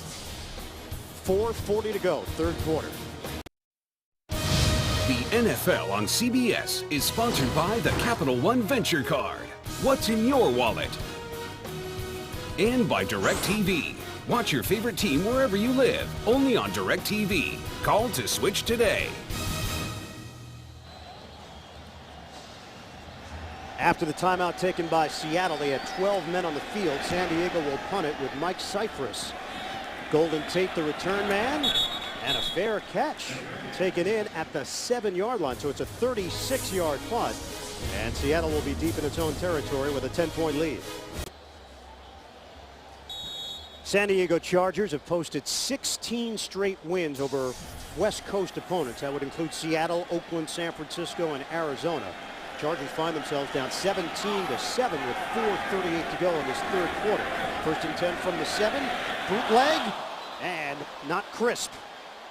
Hasselbeck trying to hit Chris Baker on the toss. 2nd and 10.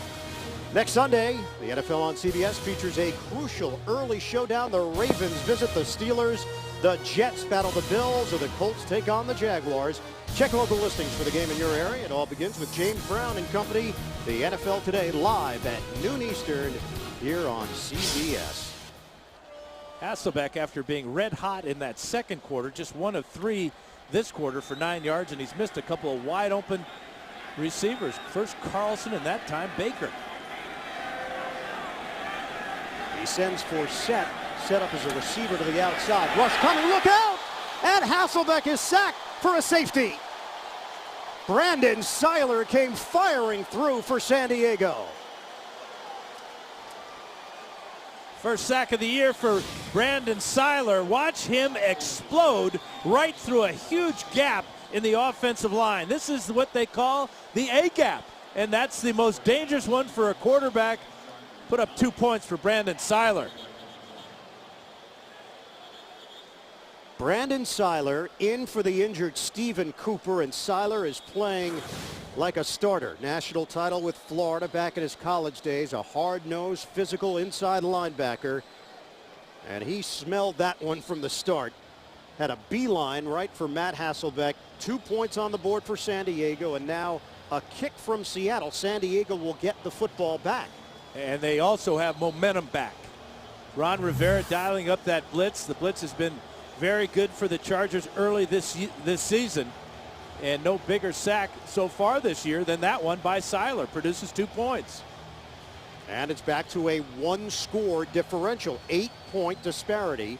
17-9. Seattle leads it. 4:31 to play in the third.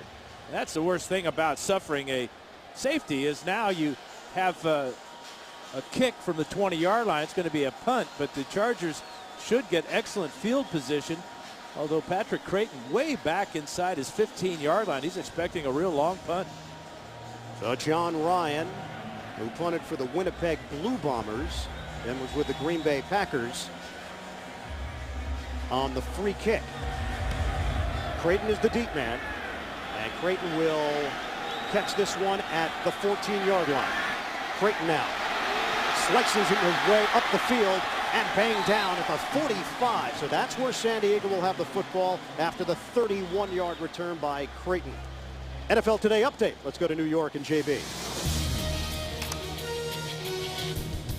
All right, take a look here. Peyton Manning hooking up with a guy just off of the practice squad. Blair White, a 9-yard pass play, completing a 10-play, 79-yard drive, 20-13.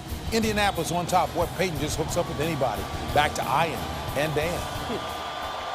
That's a guy that makes other guys better, Dan. Peyton Manning. I don't think so. Yeah. San Diego has its best field position of the day. 1st and 10 at the 45-yard line for the Chargers, trailing 17-9. Play action. Protection holds up. Now Rivers is forced out of the pocket, and he throws it away. Kentwan Ballmer was giving chase. But the pressure has been constant on Rivers, except for that last drive of San Diego's. That time Ballmer got in, and Rivers did a good job. No receivers in the area, but he was out of the pocket, threw the pass beyond the line of scrimmage, so there's no intentional grounding. Well, things have certainly flipped in this third quarter. In terms of offensive production, it's been San Diego that's been able to drive down the field, although they still trail 17-9. Ground game, Mike Tolbert able to squeeze through that hole. Laura Malloy with a hit. Another update as we head back to the Big Apple and check in with James Brown. Ian and Dan, Michael Vick has been doing it all day with his arm, but just in case folks forgot, he can do it with the feet as well. 17-yard sprint to pay dirt when the offensive line breaks down. Wow, 4 touchdowns, 3 passing, 1 running. Eagles all over Ian and Dan. Well, you knew Andy Reid would be under scrutiny after making that decision, but it looks like it was the right one. Michael Vick has still got game. Rivers throwing, brought in by Gates for the first down out across the 45-yard line. Antonio Gates. And we talked to the Seahawks about dealing with Gates, and he's got that basketball background, and you see it But with his athleticism. They also said that on third down, that's where the Chargers are going to throw the ball. He's the most targeted receiver the Chargers have on third down. So what do? Defensively, single him. They don't put two men on him. And it was Jordan Babineau, the safety, who drew the coverage against all-star Antonio Gates. All everything. 3 minutes to go in the third quarter. 17-9, Seahawks lead it. Play clock is winding down. Stepping up and throwing to Buster Davis. Look at the speed of Davis as he's angled out of bounds. 17 yards on the catch and run for the New Orleans product. Talked about the all-star, all-pro, all-everything tight end. This is where Antonio Gates ranks compared to future Hall of Famer Tony Gonzalez after their first 111 games. You can see the numbers for Gates. Awesome. And he's going to Canton one day as well. That's how good he's been at that tight end position. On first down, give is to Tolbert. Mike Tolbert bangs his way on the inside for another San Diego first down. He bulldozed forward, put the helmet down, and picked up 13 yards. Now this is what Norv Turner has in mind for this offense as the year goes on. The passing attack is going to be there, and they get Tolbert, who's a powerful runner. Once Ryan Matthews gets healthy, they'll have a good 1-2 punch and a quick guy and a powerful guy. But right now, every play that Turner's calling has got the Seahawks looking around, playing on their heels. Good block from the three-time Pro Bowler Chris Thielman. Bootleg. Rivers throwing on the move. Short throw. Bounced it in the direction of Legadou Nane. Incomplete. That's really not Phillips' strong point, throwing on the run. In fact, he might have been wise just to carry that ball all the way out of bounds and pick up maybe 2 or 3 yards. Phillip Rivers, former backup, third-string quarterback Charlie Whitehurst, is now the backup in Seattle. We asked Rivers, does Whitehurst have any insight? He said, well, he knows me. It doesn't necessarily mean that he knows what we're going to do in this game. Handoff. And right up the middle, Mike Tolbert. 7-yard gain for San Diego. Clock is moving down to 1:40 left in this third quarter. You know, aside from an occasional pass rush out of the Seattle defensive line, Chargers offensive line now is in control. You can see the running of Tolbert. He's getting pushed from his offensive line. They're opening some holes. He's breaking the first tackle with his power. And now the Chargers at the 6-yard line on third down have got it all working their way offensively. The rookie from Fresno State, Ryan Matthews, out with a high ankle sprain. And Rivers trying to call a timeout. A flag came down. 2 of them, in fact. 3. Ron Winter. 12 men. 12 men in the offensive huddle. 5-yard penalty.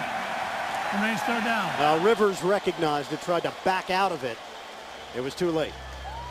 Yeah, that look says it all from Phillip Rivers. But you know, this penalty would hurt a number of teams.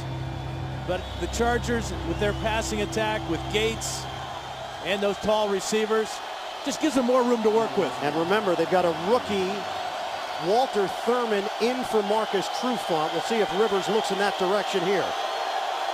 On a 3rd and 8 for San Diego. Shotgun formation.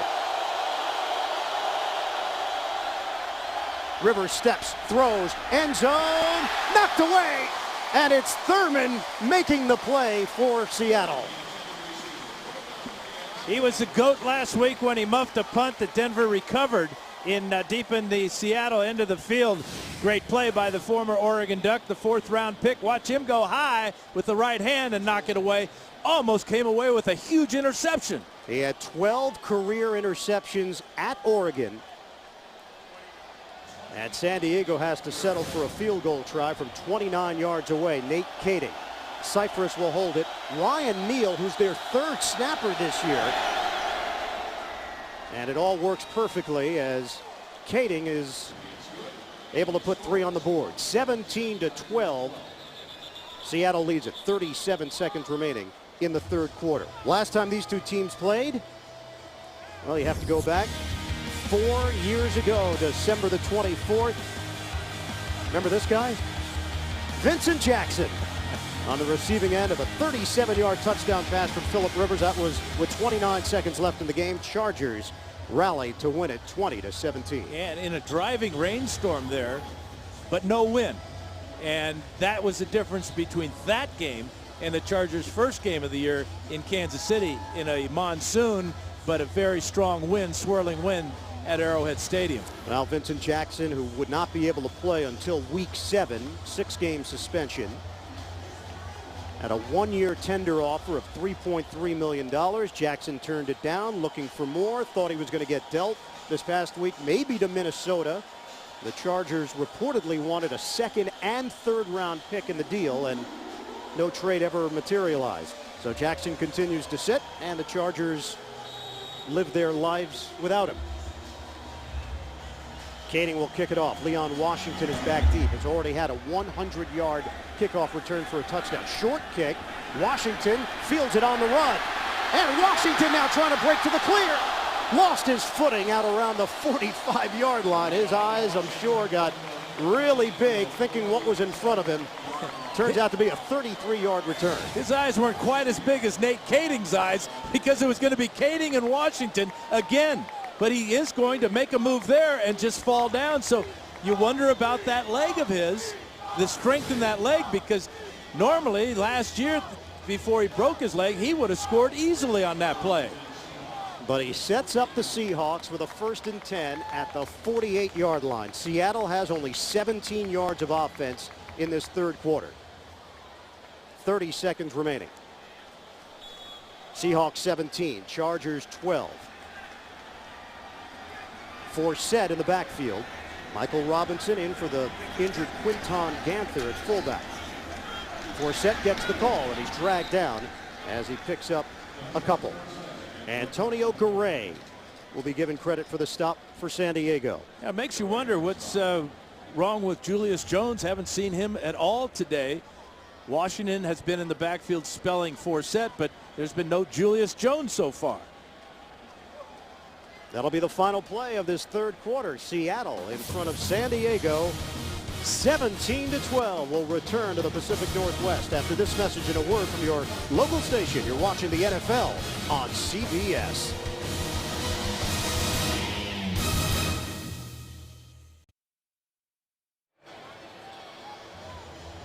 Ian Eagle, Dan Fouts, rest of our CBS crew rejoining you here in Seattle, where the Seahawks lead the Chargers 17-12. The NFL on CBS, Week 3. Both of these teams are 1-1, and both of these teams are getting banged up. Bunch of injuries here today. First play of this 4th quarter. Hasselbeck faking on the throw, inside handoff. Justin Forsett. He gets driven backwards by Kevin Burnett and Brandon Seiler. The injuries today: Merriman out with a calf, Vasquez out with a knee. Mike Williams did come back after the shoulder injury. Forsett had a leg injury. He's in there for Seattle. And Trufant, his return questionable with an ankle injury. And for that man, Sean Merriman, that calf injury, same leg as his knee injury. He just has not been the same. The man that was known as lights out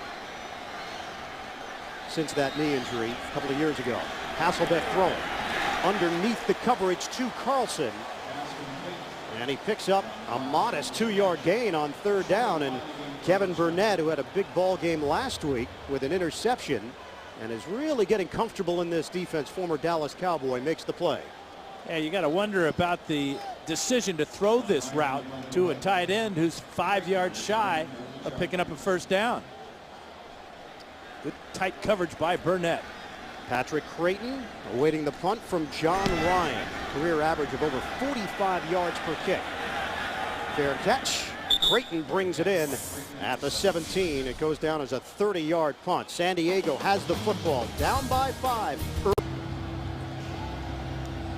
Seattle leading San Diego 17-12 with 13:43 to go in the 4th quarter. Matt Hasselbeck just exited the sideline area. Now he's in looking at videos is what he's doing. They pull the curtain back, and that's when he's behind the bench.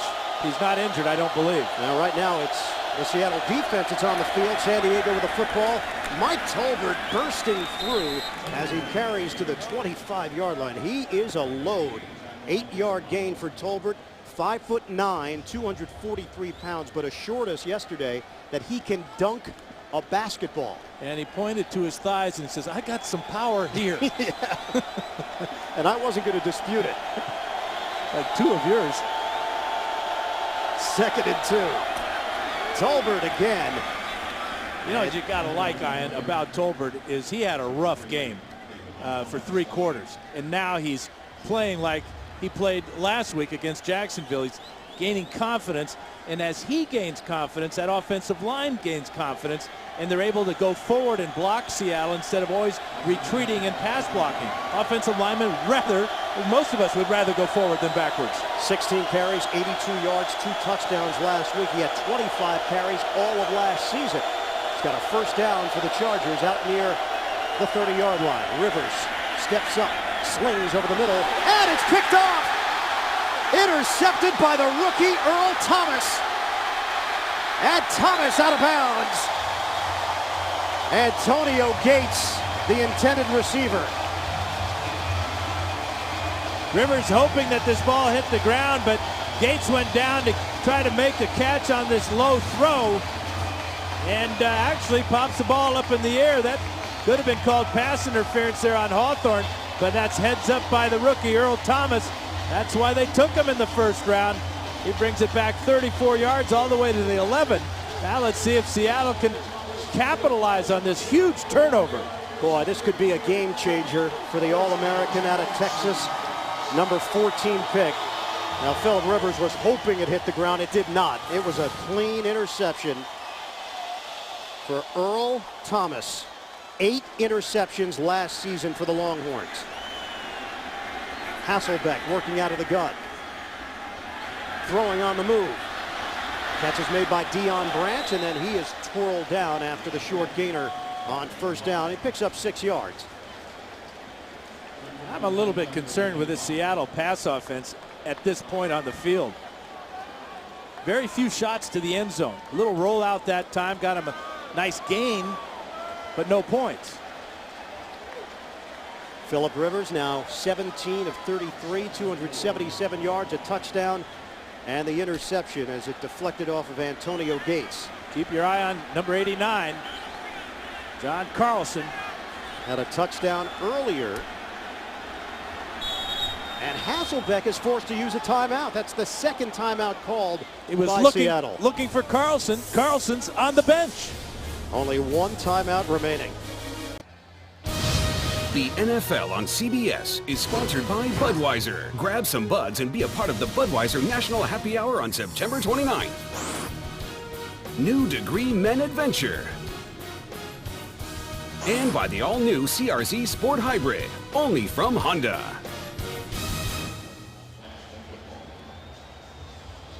Wednesday on Survivor, Coach Jimmy Johnson is calling on reinforcements to help his older tribe win. And they defeat the Young Guns. Catch a new Survivor. That's Wednesday only. CBS. One timeout remaining for Seattle. They've got a 17-12 lead, 11:41 to go here in the fourth. A 2nd and 4. Shotgun formation. Hasselbeck fakes the handoff. Hasselbeck throwing. Tight space, and it's incomplete. Trying to hit the tight end, John Carlson, for the touchdown. Well-designed play. It's a little bootleg by Hasselbeck. Carlson, 89, on the crossing route. Burnett right with him, falls, but from the other side, Eric Weddle is there as the Chargers playing combination defense that time. Man underneath, zone on top. Pivotal play here for the Seahawks. A touchdown, it's a 2-score differential. A field goal, it's a 1-score game. And this is a 3rd and 4 now for Seattle. Hasselbeck sets, timing play up in the air and incomplete. He was trying to hook up with Dion Butler, matched up with the veteran Quentin Jammer, and Seattle has to settle for a field goal try. You know, it makes you wonder about Mike Williams. He was not in the game. He'd be the guy you want to throw the alley-oop to at 6'5". Butler just goes 5'11", and was no contest that time as Hasselbeck saw the tight coverage by Jammer, just threw it away. Lindo Mare has converted 23 straight field goal attempts, and this is a 23-yarder for Maury. Went to the Pro Bowl in 1999 as a member of the Dolphins. And he bangs that one through to extend the Seattle lead, 20-12. 11:27 to go. Fourth quarter here in Seattle. For those of you expecting to see 60 Minutes, you're watching the NFL on CBS. The game between the Chargers and the Seahawks. Ian Eagle along with Hall of Famer Dan Fouts. Our score, Seattle 20, San Diego 12. 60 Minutes will be seen immediately after the game, except on the West Coast, where it will be seen at its regularly scheduled time. As long as this game is going, it may be seen at its regular time following the game. This may be a long way from being over. Boy, 11:27 to play. We've had a lot happen. Most of it took place in the late stages of the second quarter, but then early second half, a long kick return by Washington. San Diego able to come down and get the touchdown from Rivers. Sproles able to stay on his feet and spins his way out across the 35-yard line. Walter Thurman with a hit on special teams. Turnovers, that has been a major theme here today, and San Diego has made a number of mistakes. Well, you got to give Seattle credit, though. They've been ripping the ball out, making big hits. Great reaction there by Earl Thomas for the fourth one that happened just moments ago. Luckily for San Diego, this turnover there, the only one that's turned into points today, only turned into 3 points. First down for the Chargers, just short of the 35-yard line. They trail by 8. Plenty of time left, over 11 minutes. Play action. Rivers, sensing the pressure, moves up and throws on the run. Makes the connection to the backup tight end, Randy McMichael. Norv Turner coached him in Miami. He knows all about him. And McMichael is into Seattle territory for a 28-yard gain right down the sideline. Extending the play was Rivers, finding McMichael as the outlet. McMichael's real value is as a pass protector and a blocker, but that time he showed he can get free. And Rivers has cracked 300 yards for the 17th time in his career. He's at 305. On first down, it's Tolbert. And Mike Tolbert carries out across the 35-yard line. 2.5, 3-yard gain, depending on the spot. David Hawthorne there for the tackle for Seattle. You can see a lot of conversation in that Seahawk huddle. A lot of things they've got to go over because of all the weapons that San Diego possesses. San Diego now 11 straight games with at least 300 yards of offense. Second longest streak in the NFL behind Houston. On a 2nd and 8 for the Chargers. Fake the handoff. Rivers steps up. Soft throw to Tolbert, and Mike Tolbert takes a hit as he crosses the 30-yard line. Walter Thurman got him down low after the 6-yard gain, and it will be 3rd and short coming up for San Diego. Gates has been on the sidelines the last 2 plays, and you know it's 3rd down, and you know who Rivers' favorite target is. We'll see how Seattle defends it. Personnel changes for Seattle as well defensively. This is a 3rd and 2 for the Chargers. Shotgun formation, Rivers. Rivers throwing and makes the connection. Legadou Nene has got a first down inside the 25-yard line. That's a 7-yard pickup, and it quiets the crowd. These San Diego receivers have got such good size, and yet they run very well. Nene at 6'2", with great speed across the middle, runs away from the defense and then splits the tacklers, almost keeps his feet. If he had, he might have scored. 1st and 10 from the 21, under 9 minutes to go now here in Seattle. Rivers, play fake, dump off, it's Tolbert. And Tolbert keeps the legs churning as he drives close to the 10-yard line. He picks up 9 yards on that catch and run to Tupu and Hawthorne combined to bring him down. And because the Chargers throw the ball down the field, they stretch the field so well, that forces the defense to defend the field and be playing deeper. That's why these little dump-offs are so effective. 9 yards on a little dump-off is perfect. And Chargers are coming to the line of scrimmage quickly here. 2nd and a long one. Tolbert breaking free. He's got a first down. It'll be 1st and goal coming up from the 6-yard line. This is what Norv Turner talked to us about yesterday, too, how with the power of Tolbert at 240 pounds on a 5'9" frame, he wears defenses out. And right now that offensive line in control and Tolbert breaking tackles. First and goal for San Diego. They trail by 8, 7:44 to play. On the handoff, it's Tolbert. Inside, tough running by Tolbert, and he's brought down just outside the 1-yard line. He gets so low in his ability to take a side on a tackler.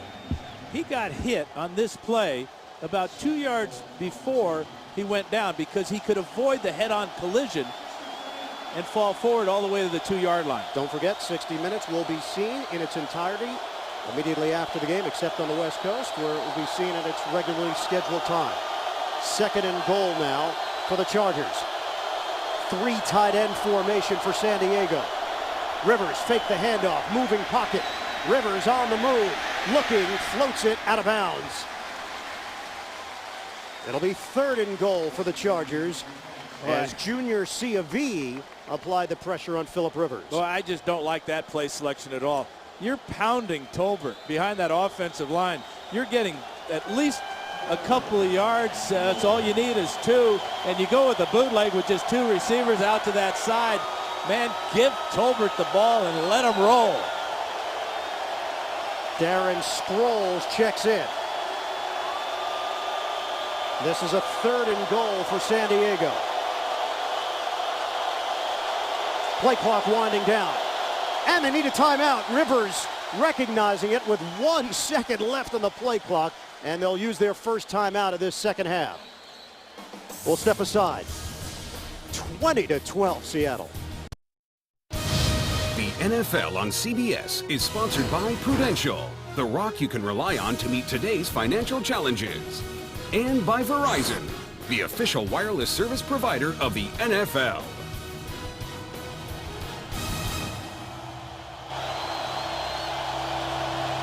Seahawks fans trying to do their part. Huge play here on third and goal for San Diego. Sproles in the backfield. Nene, the motion man. Rivers looking to throw it. Rivers out of the pocket. Rivers now doubles back the other way. Rivers throwing, end zone, caught, touchdown, Antonio Gates. Rivers kept it alive. Went right through the hands of Chris Clemens. A flag is down. This one may come back. Two flags yep. on the play. One at the 14-yard line, another one thrown at the 17. Seattle indicating it's against San Diego. Holding. Offense number 62. 10-yard penalty. Repeat, third down. That's Dombrowski, and Rivers had about 10 seconds to throw it. There was a reason why. Well, here's 62, Dombrowski. That's Ballmer, 95, is getting close to Rivers, and he's just going to tackle him, which I'm sure Rivers won't argue too much with him about that. But watch this play as Clemens should have picked this off.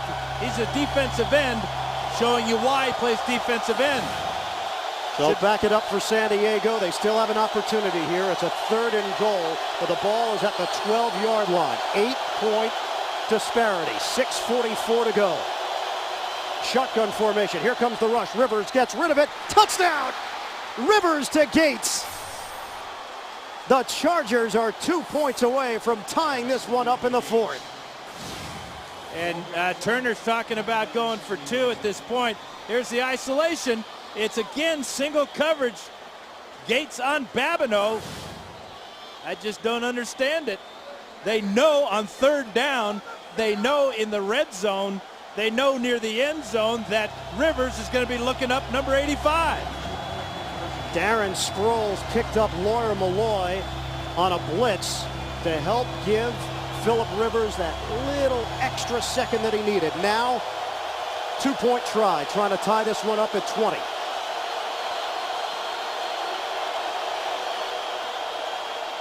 Rolling, Rivers, throwing, he's got it! Legadou Nene, and a flag thrown.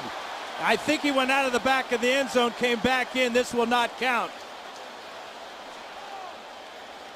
This will not count. You can see the officials with their hats off They throw their hat when the player goes out of the playing field across the end zone, as Nane did that time. And then after that, if he's the first to touch the ball coming back in, they throw the yellow flag. Number 11 stepped out of bounds, came back in, was first to touch the pass. Illegal touching. That's a 5-yard penalty. Repeat the try. How many times can Phillips River repeat the try? Wow.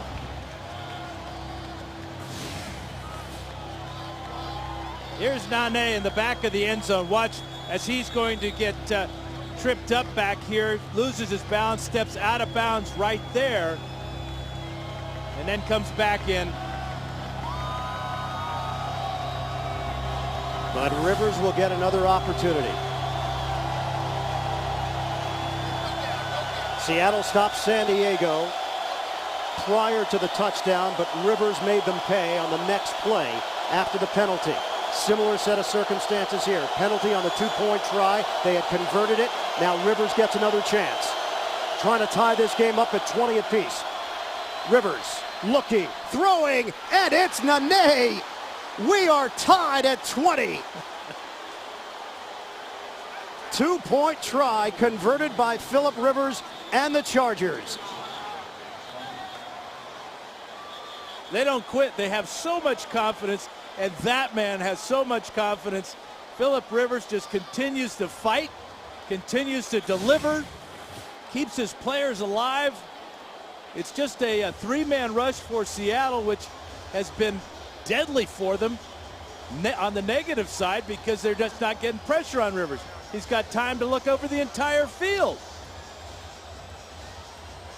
You know, think about the amount of pressure they were getting on Philip Rivers in the first half. And that was with just 4 men. The defensive lineman got the sacks on Rivers. Now they decided to go with just 3 iron, and they drop an 8, which is smart to do, but you're not getting any pressure. The one time they tried to bring Malloy, Sproles got the good block, so the Chargers' pass protection has been awesome.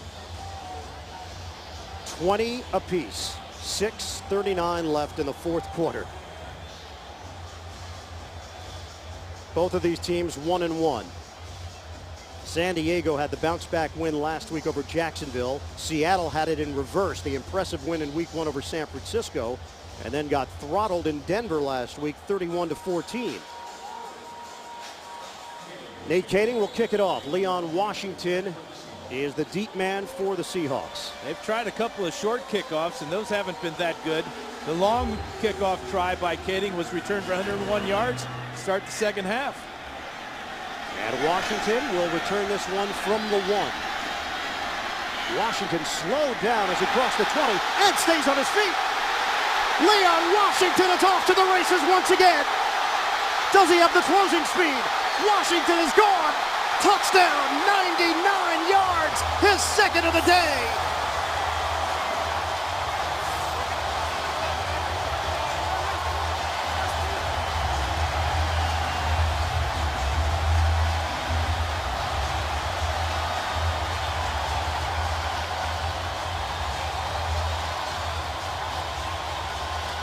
Leon Washington may single-handedly bring the Seahawks a victory. 101 yards earlier for the touchdown. He set a franchise record. This one, 99 yards on a kickoff return for a touchdown, which is second all-time in Seahawks history. Wow. Maury, the extra point. And just like that, the Seahawks lead it 27-20. He's fast, and yet he's powerful. He broke a tackle on his 101-yard return of Spillman.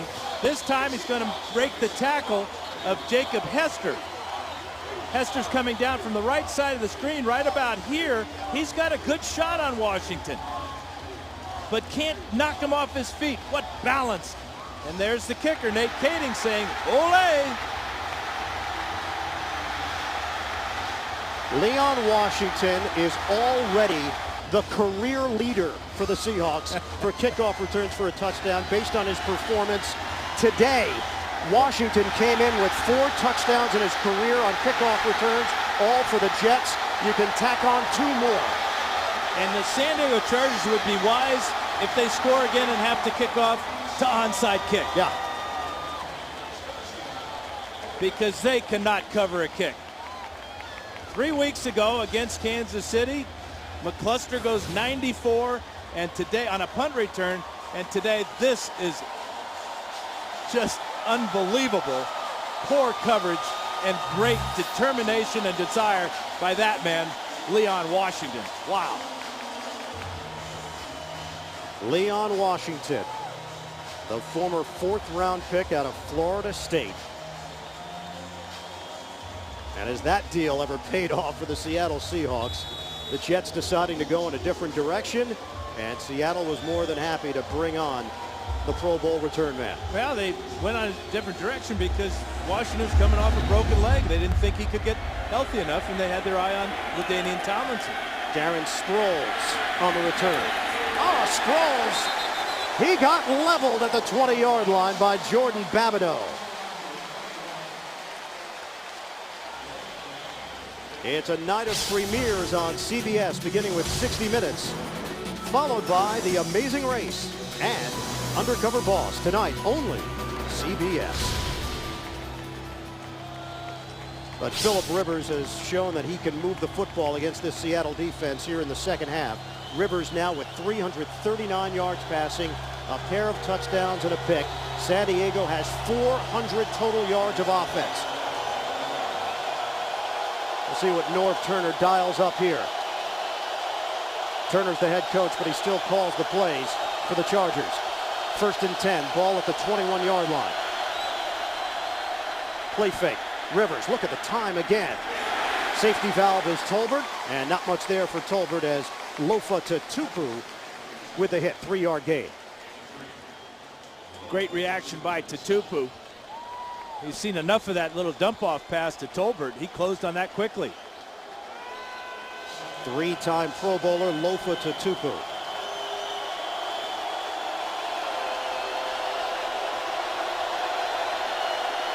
Down to 5:45 remaining. Seattle with a 7-point lead. Leon Washington with a 99-yard kick return to give Seattle the advantage. Rivers throwing rainbow delivery to Antonio Gates. And Gates able to stay on his feet out to midfield. Chargers have a first down with 5:28 left in this game. That's a 26-yard pass play. Yeah, how does 85 get so wide open? A mix-up in the coverage as he's turned loose on the sidelines. Got behind the linebacker Hawthorne. Chargers out to midfield. They got 2 timeouts to work with. And a quarterback that's getting time to throw, and a defense that's not regarding the best tight end in football. Gates earlier passed Shannon Sharp for 2nd most touchdowns in a career among tight ends in league history. On first down, Rivers, a rifle. Patrick Creighton, the former Dallas Cowboy.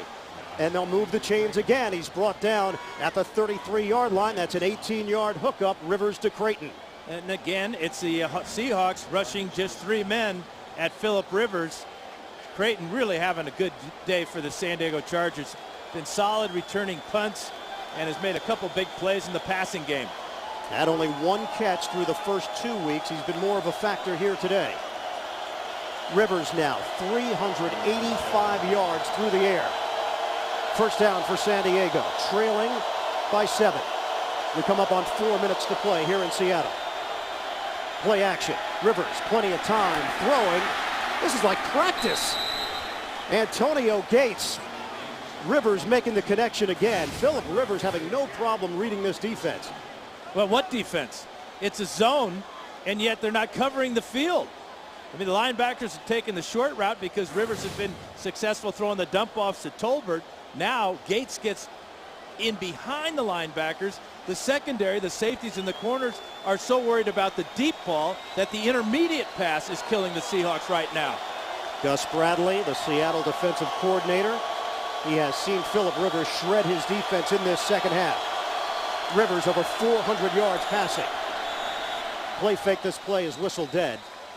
Flag thrown at the 14-yard line along the near side. Ball start. Offense number 66. A 5-yard penalty. It remains first down. How did we get here in the second half? We've had some fireworks, including Philip Rivers connecting with Antonio Gates for the touchdown. Two-pointer tied it, and then on the kickoff, Leon Washington somehow able to maintain his balance and take it the distance 99 yards. Washington had a 101-yard kick return for a touchdown earlier. 8 penalties against San Diego. Now a 1st and 15 movement and more flags. I remember that sign that said, "Welcome to False Start City." The 12th man. False start. Offense number 62. 5-yard penalty. It remains first down. And that one against Brandon Dombrowski. Look at our game summary. San Diego has turned it over 4 times. Seattle with 2. We mentioned Leon Washington. And Philip Rivers has cracked 400 yards through the air and a pair of touchdowns with a pick. This is now a 1st and 20. Back it up to the 24-yard line. 3:27 to go. Rivers fires and complete to Darren Sproles. Sproles brought down inside the 15. Clock is moving down to 3 minutes and 17 seconds left. Will Herring with the tackle for Seattle. And that time Seattle came with a 4-man rush, but still that offensive line of the Chargers dominating, giving Rivers time to find all these weapons. As Norv Turner comes halfway out on the field to make sure that Rivers gets the right play. This crowd is so loud, even with the microphone in the helmet, it's tough to hear for Philip Rivers. They just got back the 10 yards that they lost on the back-to-back penalties. So now it's a 2nd and 10 for San Diego. Sproles, single setback. 3 receiver set. Rivers under some pressure, throwing, incomplete. Malcolm Floyd tried to curl it outside. Earl Thomas applied the heat on Philip Rivers on a safety blitz. Yeah, that's a real good defensive call by Gus Bradley. On the outside here is the rookie from Texas, and he's going to come free right through a hole. Rivers never saw him, but Rivers felt him and had to get rid of it early. Now it's 3rd down for San Diego. 2:38 left on the clock. Seattle with a 27-20 advantage. 62nd consecutive sellout here at Qwest Field. 3rd and 10 for the Chargers. Rush coming. Rivers throwing, incomplete, nobody home. In the direction of Antonio Gates. And now it's 4th down. Coming up tonight on CBS. Season premiere, 60 Minutes. The Amazing Race and Undercover Boss. Only CBS. Chargers have 2 timeouts remaining, Ian. They're going to talk about maybe going for it here on 4th down. Yes, they are. Some people might say, why don't we go for a field goal, get some points, but at this point on the field, Turner feels confident, but the play clock running down, they're not going to get this one off. They may have to burn a timeout here. Rivers has got to look at that play clock. Play clock's down to 2. Down to 1. Didn't get it off. Rivers throwing. Didn't get it off, Ian. No touchdown. Caught by Creighton, but as you mentioned, Prior to the snap, delay a game. Offense. 5-yard penalty. It remains 4th down. now what?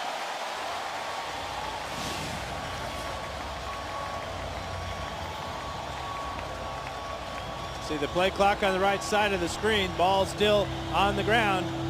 Delay a game. But you said it earlier in the telecast. Philip Rivers is the kind of quarterback that can absorb the delay of game and still make a play. Yeah, with the weapons that he has and the time he's getting to throw, you wouldn't count him out, would you? 19-yard line. And Seattle will use a timeout to make sure they've got everything sorted out the way they want defensively. But that's their final timeout of the game. San Diego still has 2 timeouts to work with.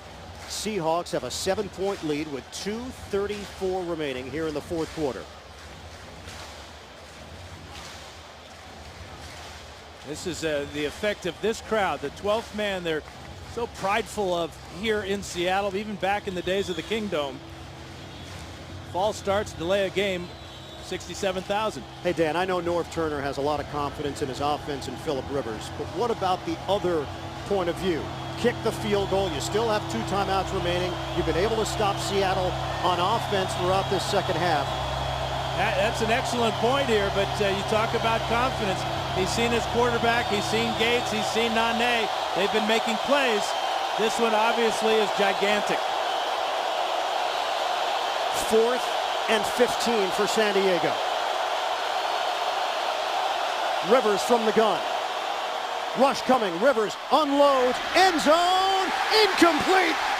Looking for Patrick Creighton. Roy Lewis there defensively for Seattle, and the Chargers turned it over on downs. And great defensive call one more time by Gus Bradley and Pete Carroll on the Seahawks sideline. Watch the pressure right up the middle, and that makes this ball come out. Not enough time for Creighton to adjust to it. Malloy right up the middle from the outside. Actually, Rivers had good protection, could have stepped up, but he felt Malloy coming. Knew he had Creighton man for man, and he's looking for a penalty. He's not going to find it. So Seattle takes over. First down at the 19-yard line. Injuries to Seattle. Marcus Trufant, Roy Lewis in there, late stages, and makes a play for the Seahawks defensively. And this play never gets going. False start in Seattle.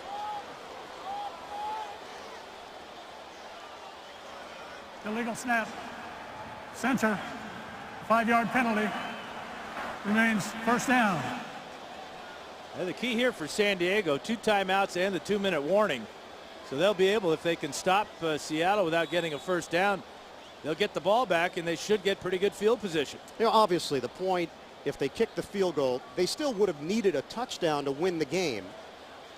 And either way, they're going to have to make a stop defensively. So you can understand Norv Turner's viewpoint on this. It's a 7-point disparity. And off, it's Forsett. And he falls forward after the hit by Castillo. Picks up 4 yards on the play. Steve Gregory also there defensively for San Diego, and a timeout taken with 2:24 to go. And they still have the 2-minute warning. Don't forget, 60 Minutes will be seen immediately following this game, except on the West Coast, where it will be seen in its entirety at its regularly scheduled time. Injuries have been a big part of the storyline here today, for both teams, in fact. Sean Merriman out early with a calf injury. Luis Vasquez, excellent offensive lineman for San Diego, starting right guard, out with a knee injury. Mike Williams left with a shoulder injury, came back, but on a couple of key plays for Seattle, we have not seen Williams out there. Forsett left with a leg injury, he's playing, and Trufant has not returned since injuring his ankle. If San Diego stops them, they should get the football back with about 1:50 to play. Hasselbeck, bootleg, and he's in trouble. John Phillips was right there in Hasselbeck's path, and he'll be given credit for the sack, a 6-yard loss. That's his second of the day. Now Seattle offensively has just, you hate to say, shot themselves in the foot, but the false start on first down by Chris Spencer. Here's Phillips out here, and now this sack, and they're playing right into the hands of the San Diego Chargers.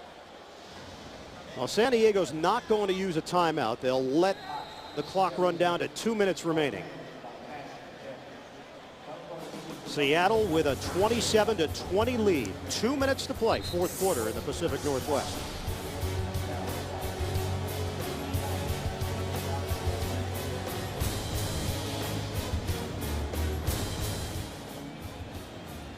Seattle's got the lead, 27-20. 2-minute warning officially hits here at Quest Field. We'll come back with the finish. 2 minutes to play, fourth quarter. Seattle 27, San Diego 20. Chargers still have 1 timeout left. Handoff to Forsett. And Forsett running around. And Forsett finally goes down. That was almost a designed run around, kill the clock, take time off the clock, don't go out of bounds to stop the clock. Heads up play by Forsett. And now San Diego has used its final timeout with 1:50 to play here in the fourth. Coming up tonight on CBS, season premiere, 60 Minutes, The Amazing Race, and Undercover Boss. Only CBS. So John Ryan will punt it for Seattle. We've got 1:50 left on the clock, and the Seahawks clinging to a 7-point lead.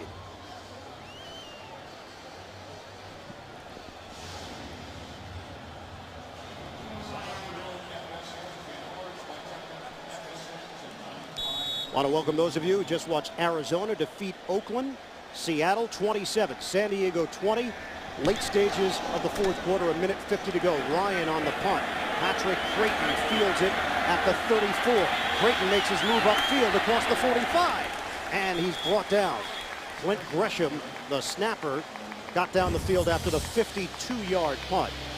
In this second half, Leon Washington opened up the second half with a 101-yard kick return for a touchdown. That gave Seattle a 17-0 lead. But fourth quarter, Rivers to Gates for the touchdown. They close, and then Washington gives Seattle the lead, 99 yards on the kick return for the touchdown, and that's where we stand right now. 27-20, Seattle leading San Diego. Chargers have no timeouts left. They got a 1st and 10 at their own 45-yard line. Phillip Rivers over 400 yards passing here today. Rivers, rush coming, Rivers, and brought down from behind by Red Bryant. So he picks up a couple on first down. Clock is rolling, 1:25 and counting remaining in the fourth. Good coverage in the secondary. No place for Rivers to go with that one. Chargers line up on a 2nd and 8. Shotgun. Rivers throws over the middle, complete to Buster Davis into Seattle territory, and a first down for San Diego out near the 35-yard line. They're just exploiting the middle of the Seahawks zone defense. Lawyer Malloy was slow to get up, and now he's gotten to his feet for Seattle on that back line. Down to 48 seconds left. Seattle trying to hold on. Rivers. Great throw to Malcolm Floyd. And Floyd is brought down inside the 15-yard line. They're working the middle of the field, and Floyd could not get to the sideline. Yeah, got to spike this one, stop the clock, gather, huddle up, get a clear play. Got to be a spike here. It is for Phillip Rivers and the Chargers. 26 seconds left. Dan, I didn't want to be the guy to tell you this, but Phillip Rivers has thrown for 455 yards. That's the most passing yards in a game in San Diego Chargers history. I'm happy for him. I'm not rooting for him because I'm a total unbiased professional. But doggone it, he's earned every one of those yards today. On the outside, you're happy, but I know on the inside, it's hurting you. 27-20, Seattle leading it. He's going to have all the records. 26 seconds left. Rivers throwing, incomplete, nobody home. And it brings up third down now for San Diego. 21 seconds remaining on the clock. He was not out of the pocket, was he? That's what the officials are talking over right now. There was no foul for intentional grounding. And Ron Winter. They discussed it, though, didn't they? The officials got together, but it's a pressure. Malloy right up the middle again. He's picked up by Sproles, but Rivers expecting, I think it was Creighton on this side of the field to go to the corner, and he did not. He went to the post instead. Now, this is similar to week one when San Diego had opportunities late against Kansas City. The difference on that Monday night game, they were dealing with a swirling wind and rain. Okay. 5-yard penalty. Remains third down. Yeah, Rivers was waiting for the officials to end their discussion about whether that was intentional grounding or not, and the play clock was running the whole time. So that's a poor job of officiating there. San Diego just absorbed a delay of game as Rivers was watching the conversation between the officials. So it's now 3rd and 15 for the Chargers. 21 seconds left. San Diego down by 7. Sproles in the game. From the gun. Rivers has time. Rivers throwing. Incomplete. Trying to get it to Antonio Gates. And it was Roy Lewis over there to make the play for Seattle. 4th down, San Diego. Number 34 is Lewis. He's got Gates man-to-man. Gates going all the way to the end zone. It's one of those back shoulder throws. And Gates just slipped and fell down. No interference on Lewis. This is the ball game. 15 seconds remaining. 4th down for the Chargers. Trailing by a touchdown.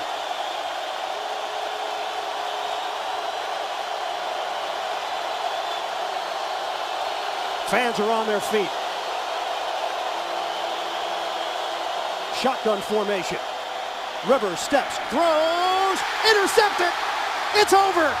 Earl Thomas with his second pick.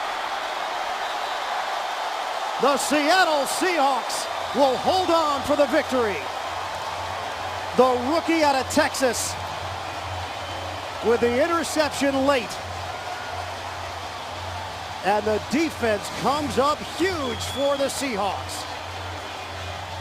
Rivers trying to make something happen in the end zone, trying another one of those crossing routes, this time to Nane. But give Earl Thomas a lot of credit for reading the eyes of the quarterback, breaking on this ball and picking it off and picking up a win. 5 San Diego turnovers today. Second pick of the day for Earl Thomas. 6 seconds remaining.